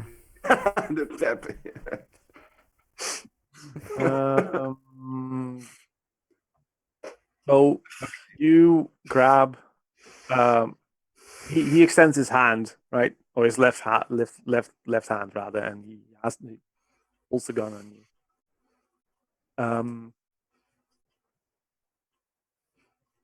I mean, what's he holding on with? I mean, He's kind of just like awkwardly. I imagine this would happen. Like if we established that it's going to be sort of like a martial arts move where you actually grab for him or whatever. I mean, I could be really dickish, and I will be. There is no way. Okay, before you even go there is no way Bishop is not like strapped into the helicopter himself. Is there? Is there no This way? is so stupid Is- now. It's like moments ago we talked about being a hardened veteran. And now some sort of karate move like, oh, oops. See, now the issue is, Vaden, is that you've not played our tabletop RPGs before, so this is what's called getting shit on by the dice. Everyone goes through it. All right. Okay. It's easy. You try to kick him out or push him out or do some karate choppy type things, and he pulls the trigger of his gun. And he's sort of flailing halfway outside of the helicopter, and he pulls the trigger, and the bullet hits the handle that's attached to the winch, and the crate just sort of drops down and smashes onto the ground in front of his feet. Fuck! God damn it! No! And that's my exit as well. I would like to formally retract my fuck you to Fub. Thank you very much for saving me from this awfulness. Anytime. The I have pilot, seen your wisdom. Tune in back next time for Trip and Webb's adventures in Cyberpunk Land. the pilot looks back and sees you struggle with this guy. Right, there's like a struggle in the helicopter now, and he moves back and he grabs his gun, points it at the head of the guard, and just pulls the trigger. And you hear sort of, as it's silenced, gun just blows the back of his brain out. And Amy, you look up as you saw this crate sort of fall down. You look back up again, and now this guard just falls down, sprawled on top of the contents of the crate. Well, at that point, I do not have another exit strategy, right? It really depends on what Bishop wants to do. If he feels, I mean, you can't land that chopper. That chopper's No, not. I mean, you can lower the winch again. Oh, can I hold- thought it broke the if it I meant the handle, like the handle of the crate itself. Oh, okay. I was like, oh shit, that's the winch gone. Well, No, I'm the winch, fucked. the winch still works. I wouldn't do Okay. that to you yet. I mean, it's cool. I don't mind. I mean, if you want that to be the fiction, then yes, the winch breaks down and you. I mean that. I think you're No, muted, Alex. So the winch still works. The crate just broke basically. Oh my god. So, like lowering the winch, lowering it all the way down. There's time. You can do that. It's part of your exit strategy. Fine. We're lowering it. Good. Okay. Getting Amy. All right. I was just trying to find out whether you still like Amy or not.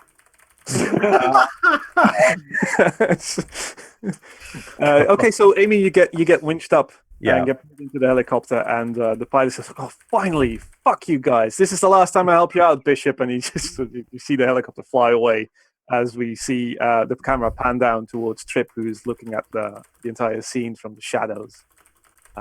Got Webb probably like leaned up against the wall somewhere. I And, understand throwing that asshole out of the helicopter, but did you really need to drop the crate as well? Where was Amy shot?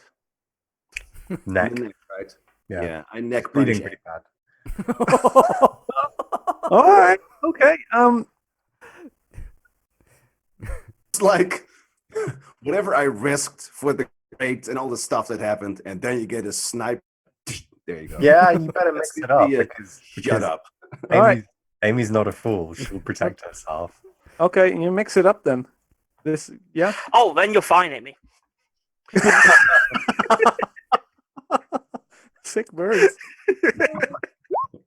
Right, so roll meat and try and Why? punch Amy. One of you is going to fall out of this helicopter now. Why? Roll again. Okay, now you're not fine, Amy, because that I yeah. How did you do that? How? I did that. I did that. That was me. That was all me. This is martial arts skill wise. Basically. Yeah, you're insanely fast. Like Amy raises an arm to block. Maybe it's the pain from like gratuitously bleeding neck wound, or it's your insane twitch reactions, but you're just too fast and you smack her. Yeah, what was your objective here? Was it to knock her out, just inflict pain? Just inflict pain. No, you should knock her out. You should do like a cool like Vulcan neck pinch thing where you just sort of go poof, like with your knuckles or something, and she just poof. I mean, there's already an unconscious person. Another one wouldn't really. Oh, Yeah. She- There's only 2 people in this crew who managed to get back. So you give him a snide remark, Amy, and in return you get a punch to the neck. You're muted again. Such violence. Oh no, you're not. You're not. I'm just quiet. Yeah. Yeah. Role playing the neck I punch. think unless you want to react and shoot Bishop in the face, we fade to black before we're not gonna escalate. Like I think it turns into a scrap and a shouting match, and we just like camera pans off. Yeah. Oh, it's not to make someone unconscious. This is clearly like, oh, screw you. It's petty squabbling, but yeah. Otherwise, Amy just wakes up going like, oh, what happened? You go like, what happened? Supposed to get the message. That's Yeah. Now this would probably more one of those goddamn sucker punched me. You know, one of those. Let's have a look. Because Fub brings up a good point that you should have rolled synth instead of something else. Well, could you probably choose not to? Because I imagine if you use your actual skill wise, you're trying to knock her out or kill her. You would have gotten a +1 on the roll anyway. I was wondering, like, what does your skill wise do? Because it gives you a +1. It gives you a +1 to martial arts, basically. But there's no synth involved here, so that's fine. So we fade to black, and You mean the 2 remaining conscious characters fade to black because the others have already faded. Yeah, exactly. What an interesting turn of events. So, sorry, maybe I missed something. Where's Silence? In the helicopter. Oh, okay. Okay, I must have missed that. No, that would have been amazing. Everybody flying away, going, "Wait, what? Wait, we're missing someone." It's all right. I'm unconscious. I got her leg. I missed all this. I'm unconscious. So. That would be the scene where Silence ends up becoming the main antagonist for the series because she's taken by Mitsuhan and made into a cyborg. I'm unsure where to proceed from here.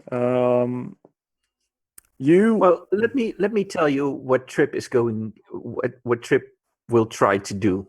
So let me first hand out another point of XP to everyone because I think you've gained control of Taki's stock. Taki didn't have that stock anymore by blowing it up. Yeah. I can't really say that you made it look like you had nothing to do with it because that's just simply not true. But we didn't leave behind evidence, did we? You didn't leave. You didn't leave behind incriminating evidence, but that doesn't mean that you made it look like you had nothing to do with it. I think maybe it's a case of nobody knows, or maybe they don't know necessarily who did it, but they just know that somebody attacked the docks. Yeah, we didn't leave behind a note that said "Them elves did it" and then walked away. Yeah. There's no misinformation that we've seeded. Exactly. Which probably means that someone or more than one of you got to 10 experience. Yeah. 9. Oh. I did. Okay. Everyone who did, you subtract 10 from your current XP. What? And then hold up. Can I game this? Because it's the end of the mission, I have a hold left, and I used Nose for a story, which means I can spend that hold to find a piece of evidence that links this mission to a current story, which would also meet one of my directives and give me 1 XP. I mean, if you want to link this to a story that's directly related to your directive, then yes, but then you need to spin that to us and tell us how or whatever. how this is linked to the Lazarus Conspiracy. conspiracy. Because I think we vaguely defined the Lazarus conspiracy in that they are producing things. What was it again? This type of thing where they were. Actually, we didn't define anything about the Lazarus conspiracy, didn't we? So Lazarus is connected to Lazarus Biotech, obviously, and the conspiracy, I think, was that they were actively making biological warfare agents and pharmaceutics, in the sense that they were making people sick and then providing the cure for said sickness. A complete Deus Ex 1 ripoff. Yeah. Basically. Yeah. And they were selling arms to both sides of like conflicts so that they could then sell like healthcare products. Yeah. So like we're invested in this war happening. Actually, you know what might actually be really cool? Because this was...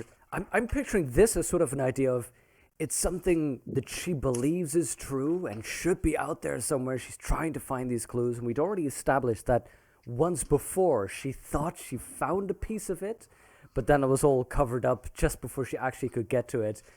I'm imagining this moment where literally she's there, she gets knocked out, she gets pushed inside, literally her leg is pierced, she's just literally out there sort of, screaming her head off, and by the time she sort of comes around where she has that sort of halfway thing, like, am I now hallucinating, am I awake, what's going on, that literally as she's trying to look around as to what literally is going on, because of all the explosions and the sniper shots, one of the containers that she's looking at sort of has a door literally opening up where you have just the things like the Lazarus logo, just medical supplies over there. She could see this little scrap of evidence of it's the Yakuza actually doing the shipping here. And this moment where she's just trying to shout out like, Bishop, Amy, just help. But literally outward, there's just nothing. She's just sort of groaning and trying to reach. But she sees it. She knows that there's this connection. Or potentially hallucinated it, but there's something there that's going to have to... What was the stamp on the crates? Those two crates?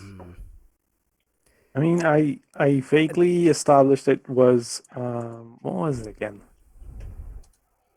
I don't remember. It might actually have been some Lazarus stuff. Yeah. I think so. It is now. Actually, one of the crates you were trying to... That's way better. One of the crates literally that you were trying to that stuff was, would have been some of the materials. Yeah. That would have been... And we don't get it, right? We don't get to take it with us. No, but there's this confirmation now that Silence is not suspicious. Insane. That Silence is not that the Yakuza apparently, or at least the subsidiary Yakuza, would have had something to do with it. This is the move that you had, notes for a story. And you had one hold left. And you can spend that to take a +1 forward when monstering. Find a piece of evidence that links this mission to a current story. Start a story clock and a linked noise clock or roll to gather evidence. So the story clock is now active. Yeah, which would be Lazarus Conspiracy. It was inactive, but it is now called the Lazarus Conspiracy. Oh, nice. Those crates, those work out perfectly now. And because one of my directives is revealing when you discover more information about Lazarus's conspiracy, mark experience. All right, go ahead. Gets me that one. Yeah. All right. So now everyone leveled up, I guess, or advanced, as we call it in this game.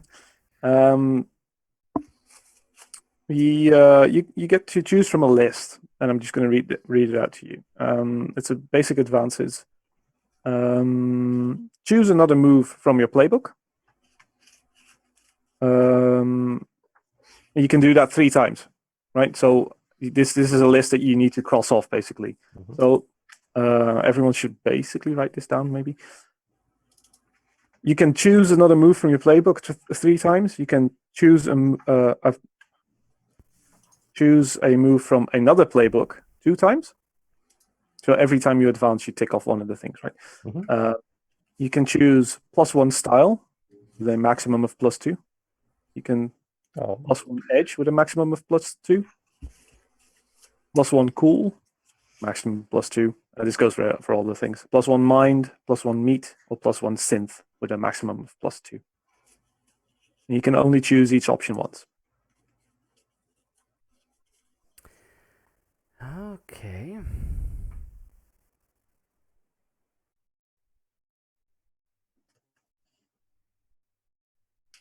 I believe. Let me just check. So when it comes to moves, cyber legs isn't one of them. I mean, no, but that is something that we can do later because there is a move where you go under the knife.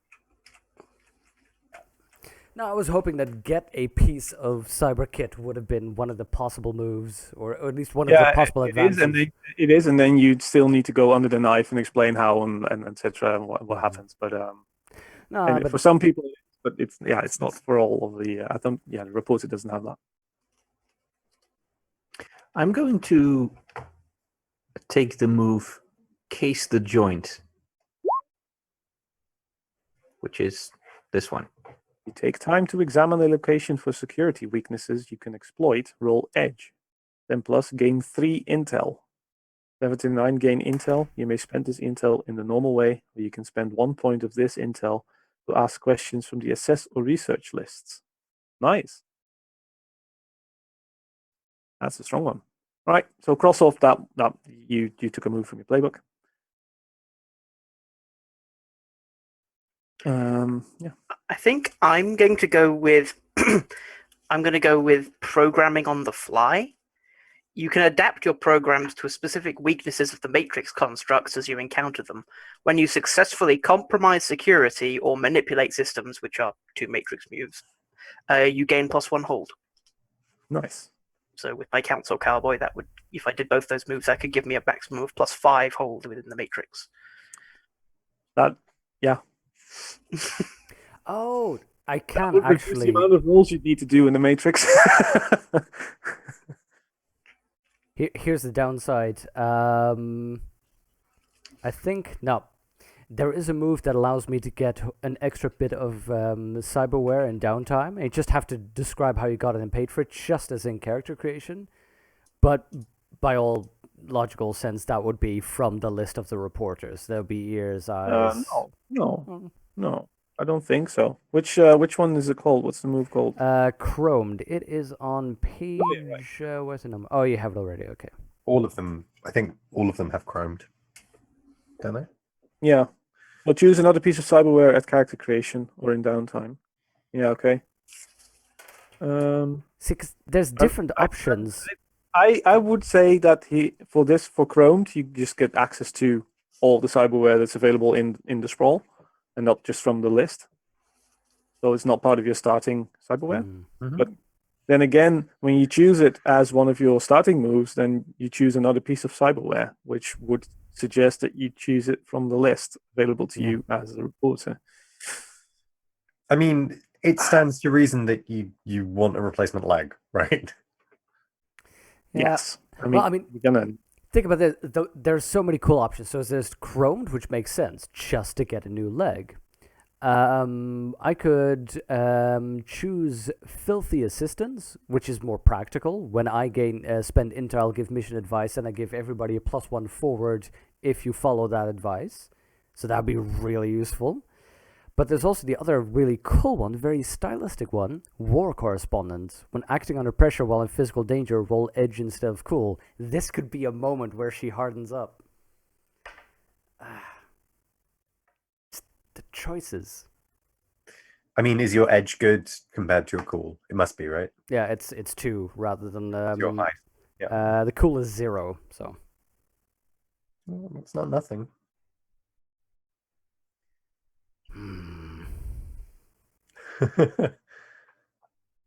Decisions. This is tough. I'm trying to look up rules for like first aid and healing, and I can't find it anywhere. They're in there somewhere. You need to get to a hospital, I think. I mean, obviously, because you're about to lose your leg, but Yeah. There, I think chapter 9 towards the end of it.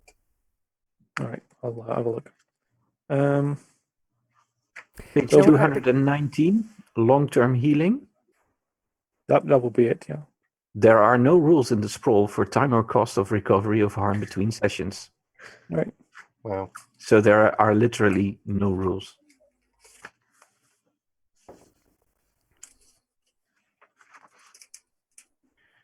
Yeah. Okay. So I mean, we'll have to establish whether or not Silence wants to have a cybernetic leg, or just wants to be a cripple. And if you do want a cybernetic leg, then we need to do the go under the knife roll. Or just a low-tech peg leg. Yeah, I mean, yeah, definitely. That's possible, right? And we just need you to narrate how and why and all that sort of stuff.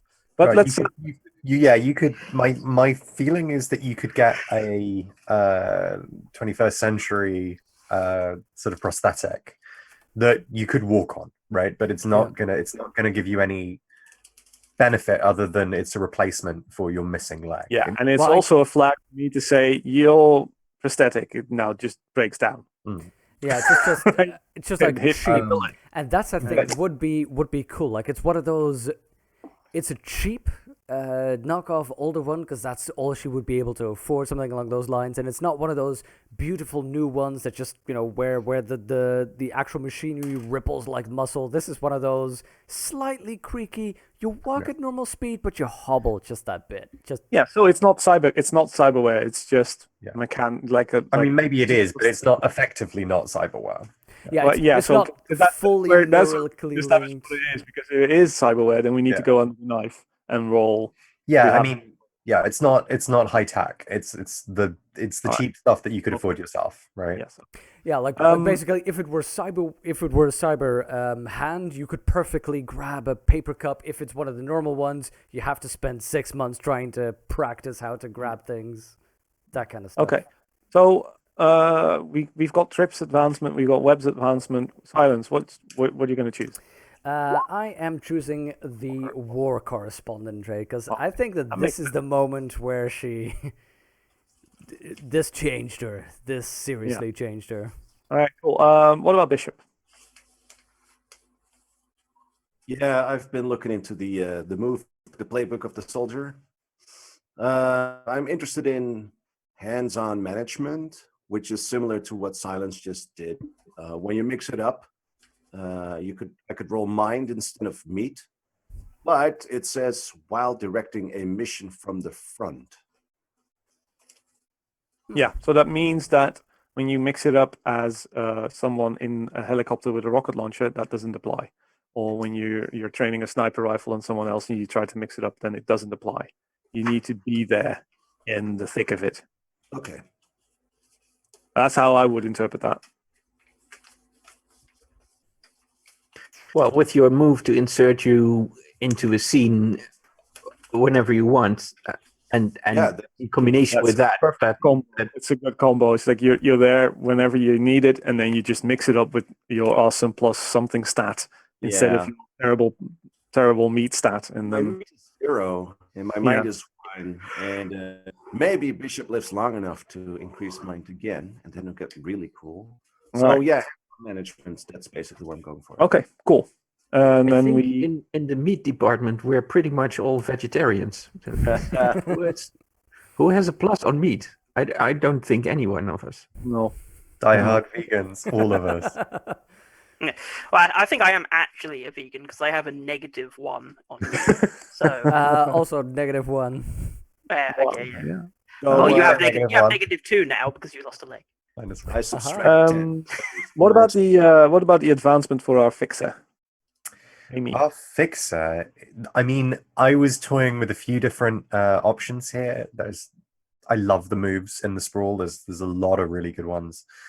But reading it through, I think it's kind of a no-brainer now. I'm gonna go with the move Backup.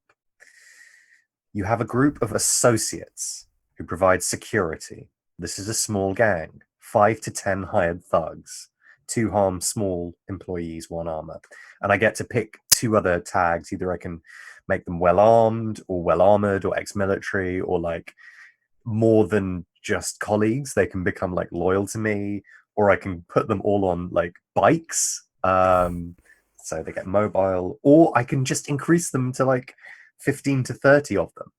And wrapped up with that move, I also gain a job and 1 crew, because those associates provide security or like protection for people. It's so strong. So it's like I thought those were 2 separate moves, and I was like, okay, that's No. a choice. But if it's all 1 move, yeah.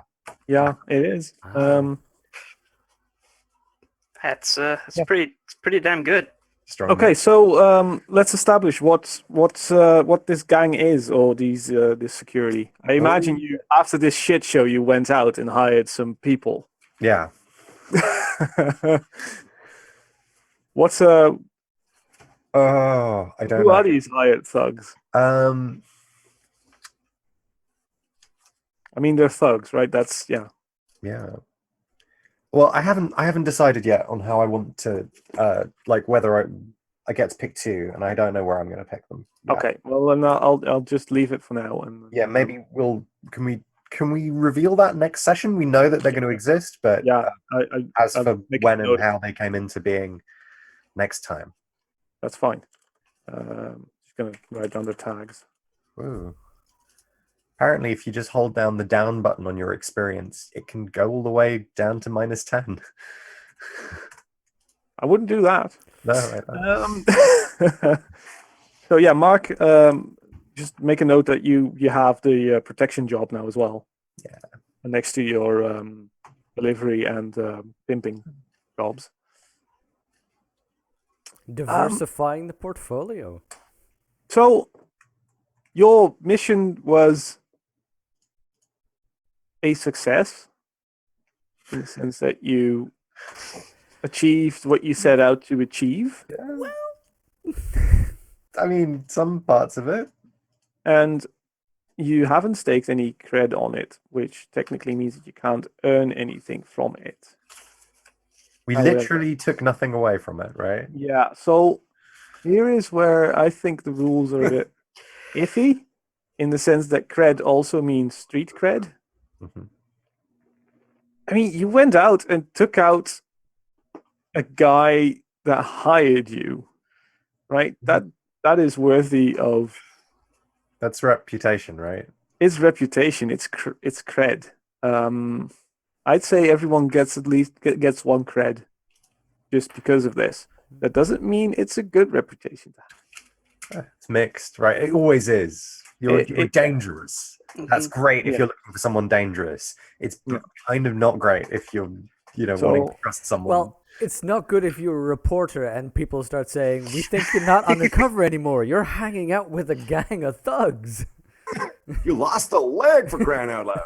Oh, I mean, yeah, you let's now- explain you that now one. have a reputation of being ruthless fuckers, right? It's this all basically like, stabbed him in the retrospect, back. This all seems so like petty. I mean, he did threaten my brother, but like, That's all he- Can we just, I mean, for the pure irony and accuracy of it, known as 4 ruthless fuckers. Just, Yeah. Okay. and 1 meat shield. You're like the Murdoch of the team. No one knows you're actually part of the team. Actually, everyone's like, no, everyone How would be is- like, the 4 of them. No, and the reporter one. Yeah, whatever. Oh, let me So ask how's- you. Oh, go ahead. How is Webb one of the fuckers? I I mean, I may or may not be the one kind of responsible for Silence losing a leg. I mean, kind of. I want to ask everyone who got injured how they're dealing with their injuries and what happens. Let's start with Amy. Do I count? I think Yeah, you do. I have a little bit of headache. I got punched in the data port. we see Amy back in her apartment. and we did this job at night, didn't we? It was Yeah. So it's the early hours, and maybe in the distance, as the camera floats in through the window, we can see the morning sunlight just starting to emerge, just starting to reflect off the chrome of the buildings, through the smog, and the atmosphere of the sprawl. And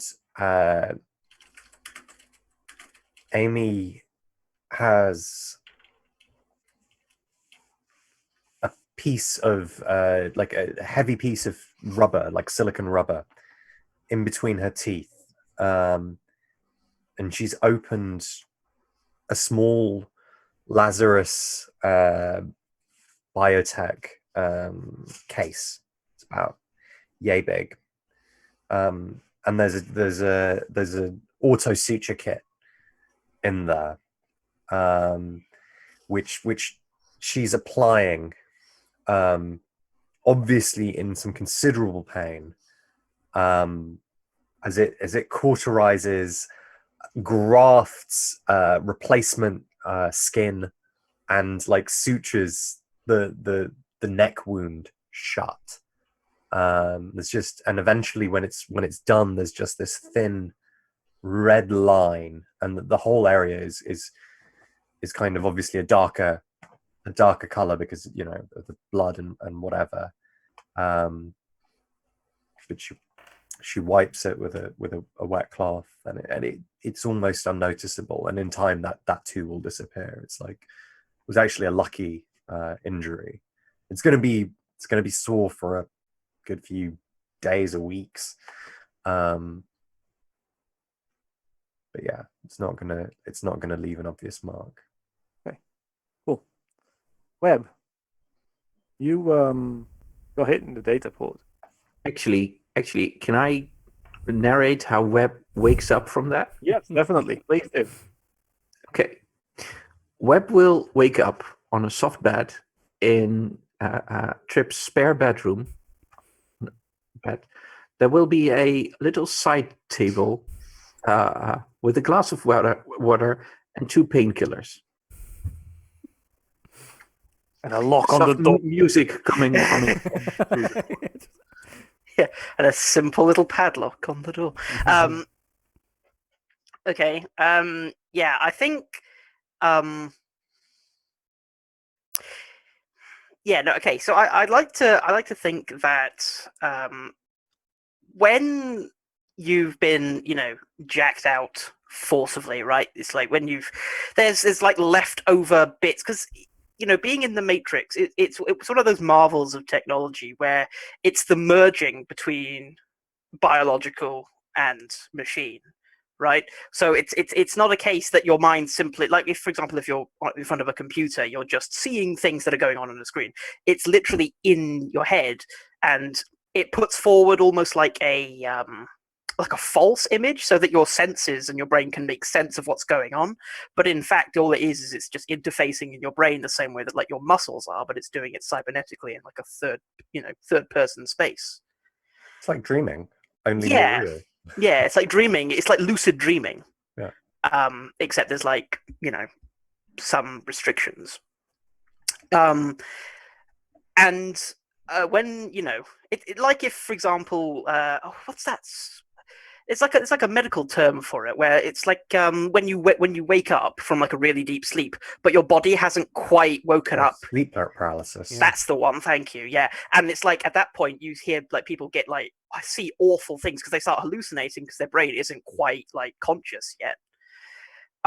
So I think what anybody who might have been, watching Webb sleep would have just seen him tossing and turning constantly as these like random bits of data that weren't quite resolved sort of go round and round in a loop in his head. And it's just, when he wakes up, he can't remember anything about what it's just all the fuzz. It's like white noise, but it's just confusing, and he wakes up with this splitting headache.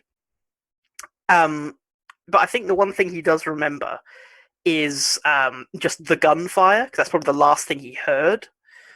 So I think he just sort of bolts upright and panicked, cold sweat, looks around, sees this, sort of like, breathing quite heavily. And then it sort of buckles over, clutching his head, and looks over the bedside cabinet of the painkillers. He then looks over at the door. He then goes back and takes the painkillers, drinks the water, just looks at the rest of the glass, just necks the entire rest of the glass. Like, am I fully clothed still?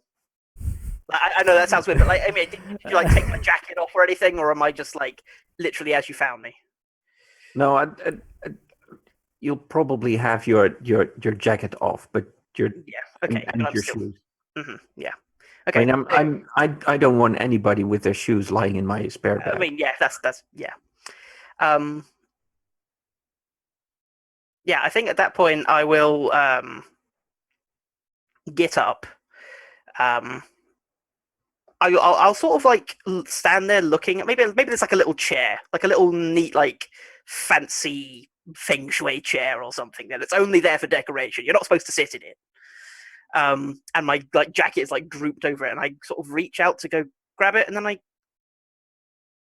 I'll go to the door, and I'll go outside, and I'll sort of take a look around the apartment, being like, like I won't just walk into whatever room is there. I'll sort of be like, who's in that room? Okay, is anybody? I'm cautious. I'm not being like super sneaky, but I'm like, okay, what's going on? Where am I? Yeah, what does the place look like, Trev? How many It's pictures messy. of Margaret are on the walls? Or is that in your little secret room over in your office? in my I have an altar. No. No.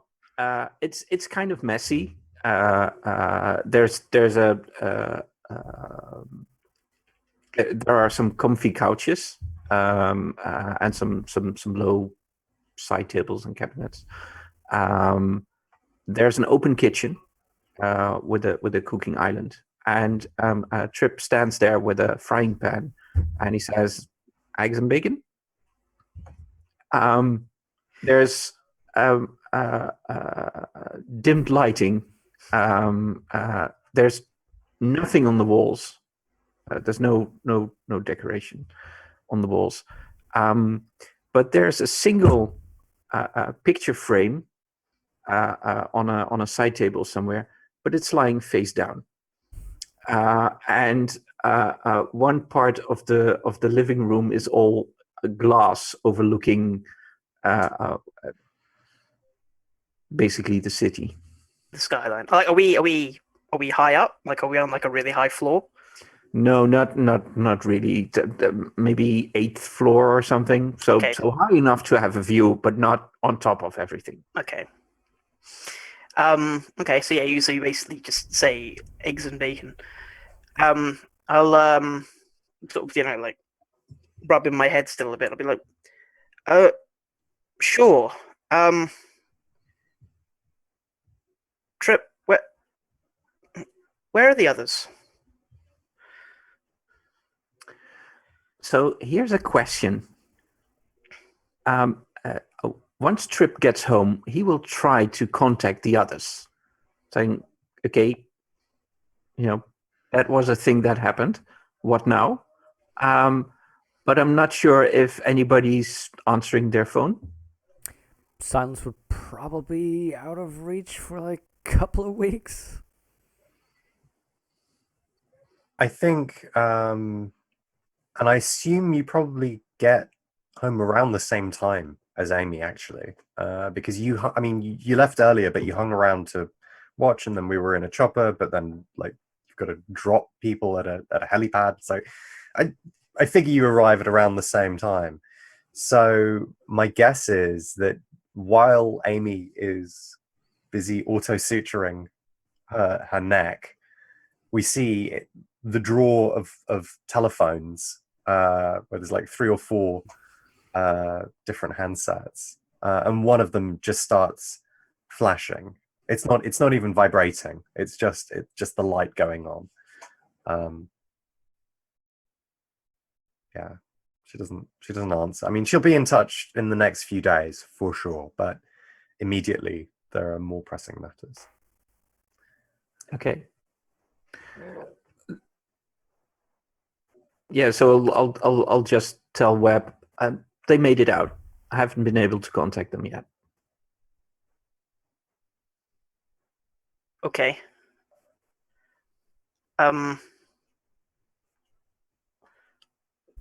Why did you pull me out? Because you were close.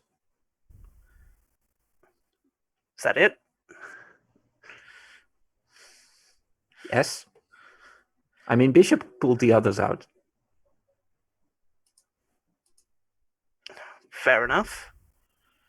I guess. So And I think basically, at that point, then it's sort of like a. Where's my deck? it's over in the corner. Okay, and I'll. I don't know. I guess I'll just sort of pick a stool in the open plan kitchen, just sort of sit there and wait for my eggs and bacon. I guess. Yeah. So Like what I can do. Trip is going to feed a fully cooked breakfast with a large mug of coffee to Webb, and then try to get him out of the door as fast as possible. Okay. Yeah. All right. I mean, yeah. I'll leave. I guess. Yeah. And maybe once I've, maybe it takes like one or two prompts, and then I sort of click. So like, oh, okay. I guess. All right. So I'll front turfed Yeah, well, out. I did have stuff to do anyway. Yeah, that sort of thing. And then once I've been shoved out of the door, I just sort of like I'm standing there like in this like hallway, and I'll just sort of turn around and just look back at the door for a second, and then just like no, and then I'll walk off, and I'll head back to my basement. Terrible place. Oh, cool. We switch over to Bishop. What happens? Leave the scene. Yeah. So Bishop got shot. You said it through and through. Yeah. It's like there's a hole in his body. And Basically, I figure like at least the special ops helicopter would have had some first aid stuff. Yeah, definitely. Yeah. So he would have, but I mean, like a hole in your body doesn't really fix itself that easily. He's just patched up and walking over the street with one hand on his shoulder. And I think this is the part where ideally he would just go to a first-rate hospital, but that's like way too expensive. So you end up in a back alley surgeon kind of thing. I imagine a kind of room where you would have this sort of like a dentist chair, but like cheap, worn brown leather. The only lighting is red. The guy doesn't even have rubber gloves. It's like with a goatee and scruffy hair. There's like water leakage stains everywhere. Well, some dude just go, okay, let's stop writing you, okay? Don't trust guys with a goatee. Yeah. So, yeah. Bishop sets a few steps into the room, and the guy looks at him and goes like, "Oh, great!" He just sizes it up. And he goes like, "Just take a seat. This is gonna hurt." And all Bishop gets is like a stick to bite on. I guess the only kind of cauterizing he would just use his own cigar. Tries to. Oh no, that's a bit too rough. That's a bit harsh. But yeah. He probably like pour some like vodka booze or on it. something. Yeah, some It's scotch. got really or whatever. apocalypse now. All of a sudden, Yeah. I mean, we could have gone Rambo and opening up like one of the ammo pouches and just pour it in the hole and just light it. No, wouldn't be more like, I mean, the shitty surgeon you have over there would use like needle and thread to suture a wound, you'd be like, oh God, just who does this? Yeah, and you'd have to wear like bandages and patches instead of just grafting on new stuff, new skin or whatever. So it's gonna leave a lot of scarring, I guess. Part of the job. It's all part of the job. We get that cinematic moment where after he's finished doing it, he just sort of sit back and relax, and we just see that it's like just one of like 50 others just all around. What did you do with Silence, Bishop? What kind of surgeon is this? Just picks up a scalpel, knocks off a cockroach, like, yeah, that'll be okay. Okay. Oh, Dog in the corner. What did I do with Silence? Yeah, because we never really pictured the helicopter lands and then moment. Think Silence lost a leg and is unconscious. I mean, the leg is still attached, but there's a giant piece of like metal just firmly stuck in the thigh. Yeah, basically the way I pictured it, it was just so in there that if you go to a hospital, they go like, "Yeah, there's no saving that. Yeah, We're you cutting know it." that if you if you try to remove it, then she'd bleed to death. Right? That's just, as a soldier, you've probably seen these kinds of wounds before. It's like, this is just. It sounds like a job for that same back alley surgeon. Yeah. For the amputation, not the new leg, hopefully. So I guess Silence, you can narrate this yourself, or you can have me do it. But if it's the back alley surgeon, I think you just wake up. The back alley surgeon, really? I mean, I don't think you have an option, right? You're unconscious. I think you wake up. Yeah. And you maybe I don't know where you'd be, to be honest, but probably still at that place. No, And I'd imagine it'd be like, waking up, seeing the leg gone missing, and I'd imagine people have that sort of look of concern of, okay, we know this is bad, and she sits there, surprisingly, well, I know that makes sense. We knew it was happened. Sort of the completely neutral, and ends up having no real leg replacement. I mean, literally just with a crutch going home, just sort of stone faced. But then, the shot of later in the night, you could just see her just on top of her bed, just wailing and sobbing and trying to sort of reach for something that isn't there, and just just in the middle of the night in complete darkness, just breaking down, and just shots of like, obviously days go by, like pizza boxes stacking up, just completely unkempt, and you could see her just scrolling through like replacement limbs, and just scrolling down and down to like nope. But you could just see mail coming in, like due date, overdue, just checking bank accounts, it just sort of is this sick cycle of just not leaving a room, trying to find something. And I'm thinking this is going to. I'm thinking she'd probably. How'd you go about this? First, look for a place where you can get some kind of replacement, or. I mean, it really depends on what you want, right? If you want a cybernetic leg, like cyberware leg that just functions as a normal leg or even better, then it's we go under the knife, and then we roll and we see what the result is, and then you narrate how and why, etc.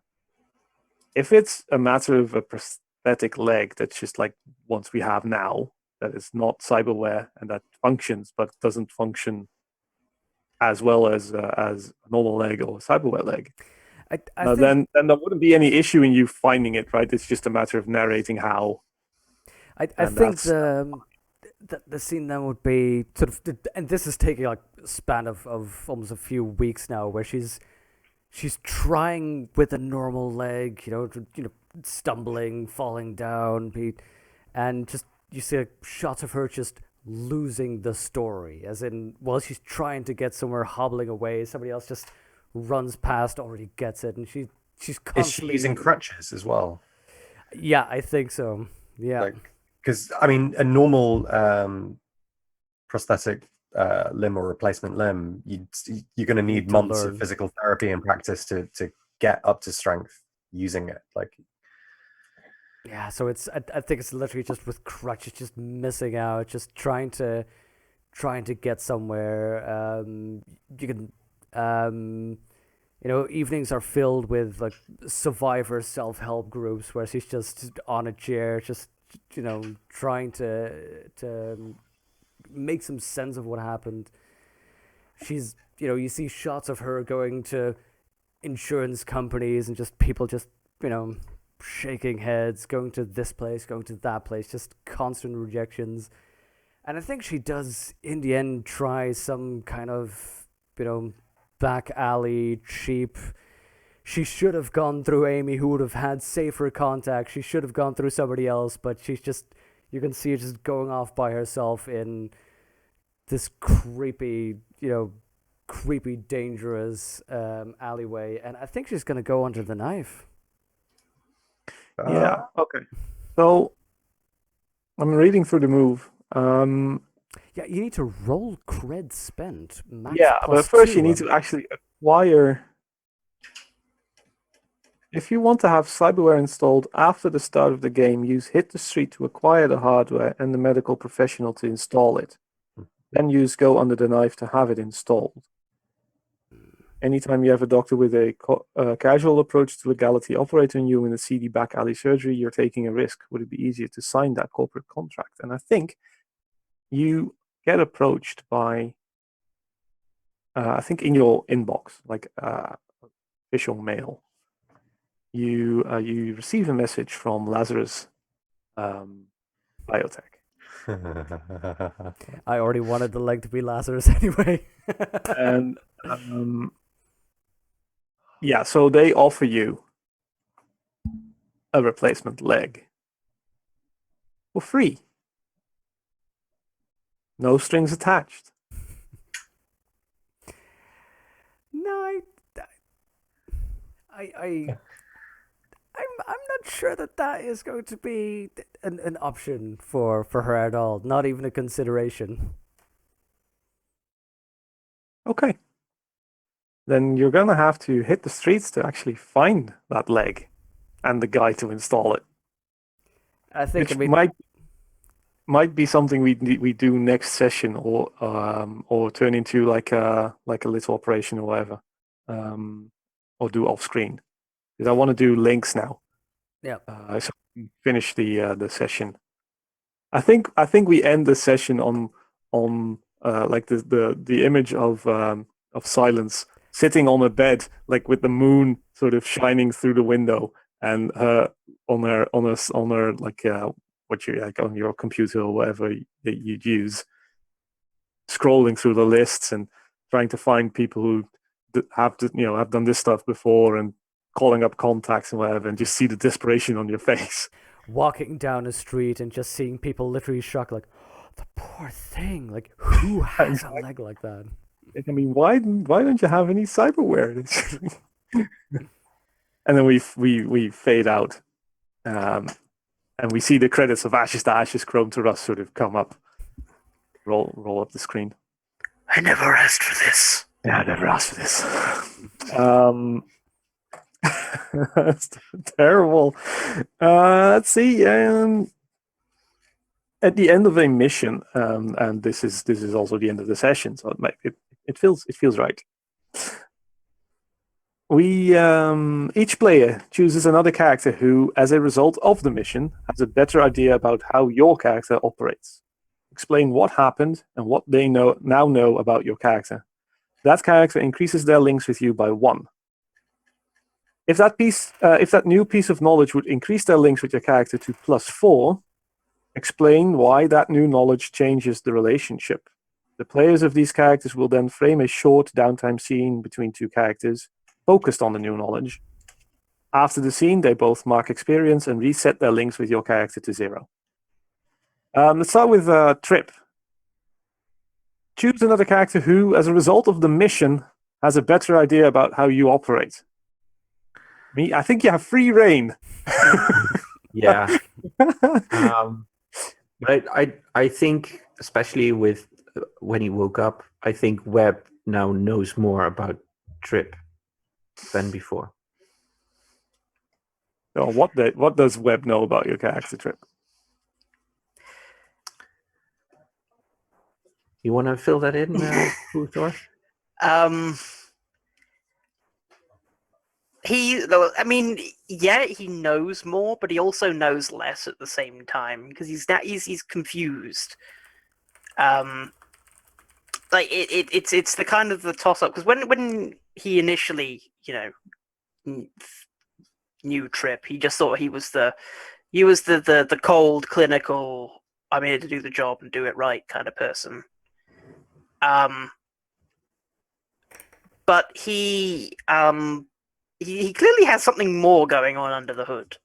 There is some emotional, like actions based on emotion, more so than just sort of a clinical detachment.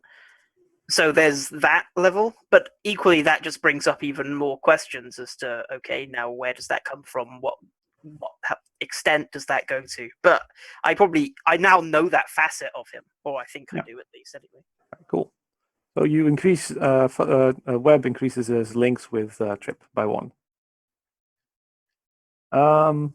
Webb, which character knows more about you as a result of the mission? I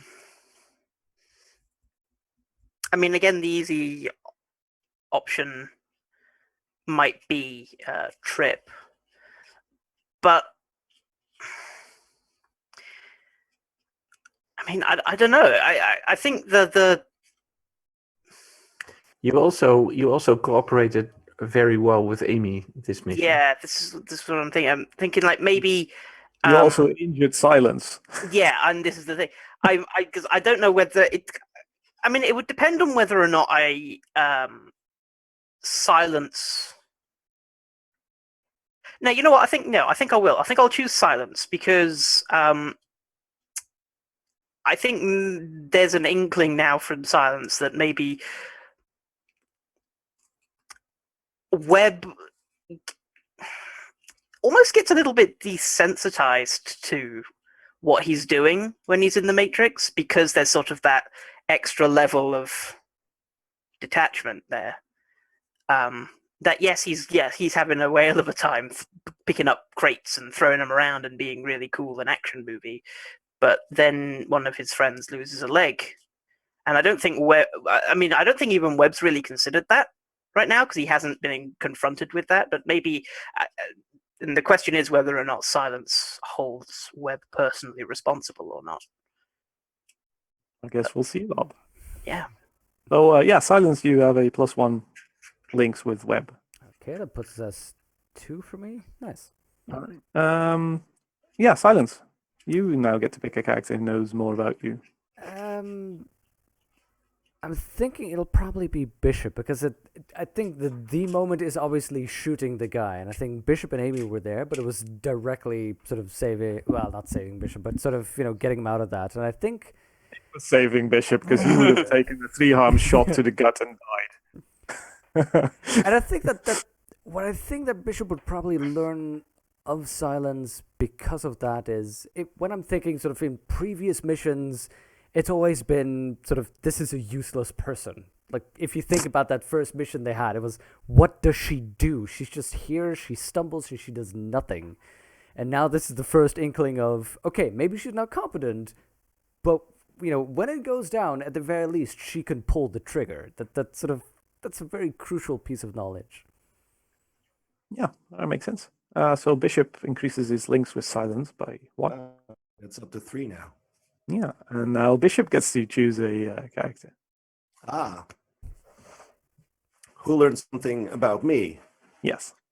I think that's got to be the neck punch moment in the helicopter. Oh, yeah. Ruthless punch to the neck. Yeah, I think so. You don't take well to snide remarks. Don't like being teased. I get it. Okay. I won't do that again, obviously. And I think conversely, Bishop knows more about Amy as well.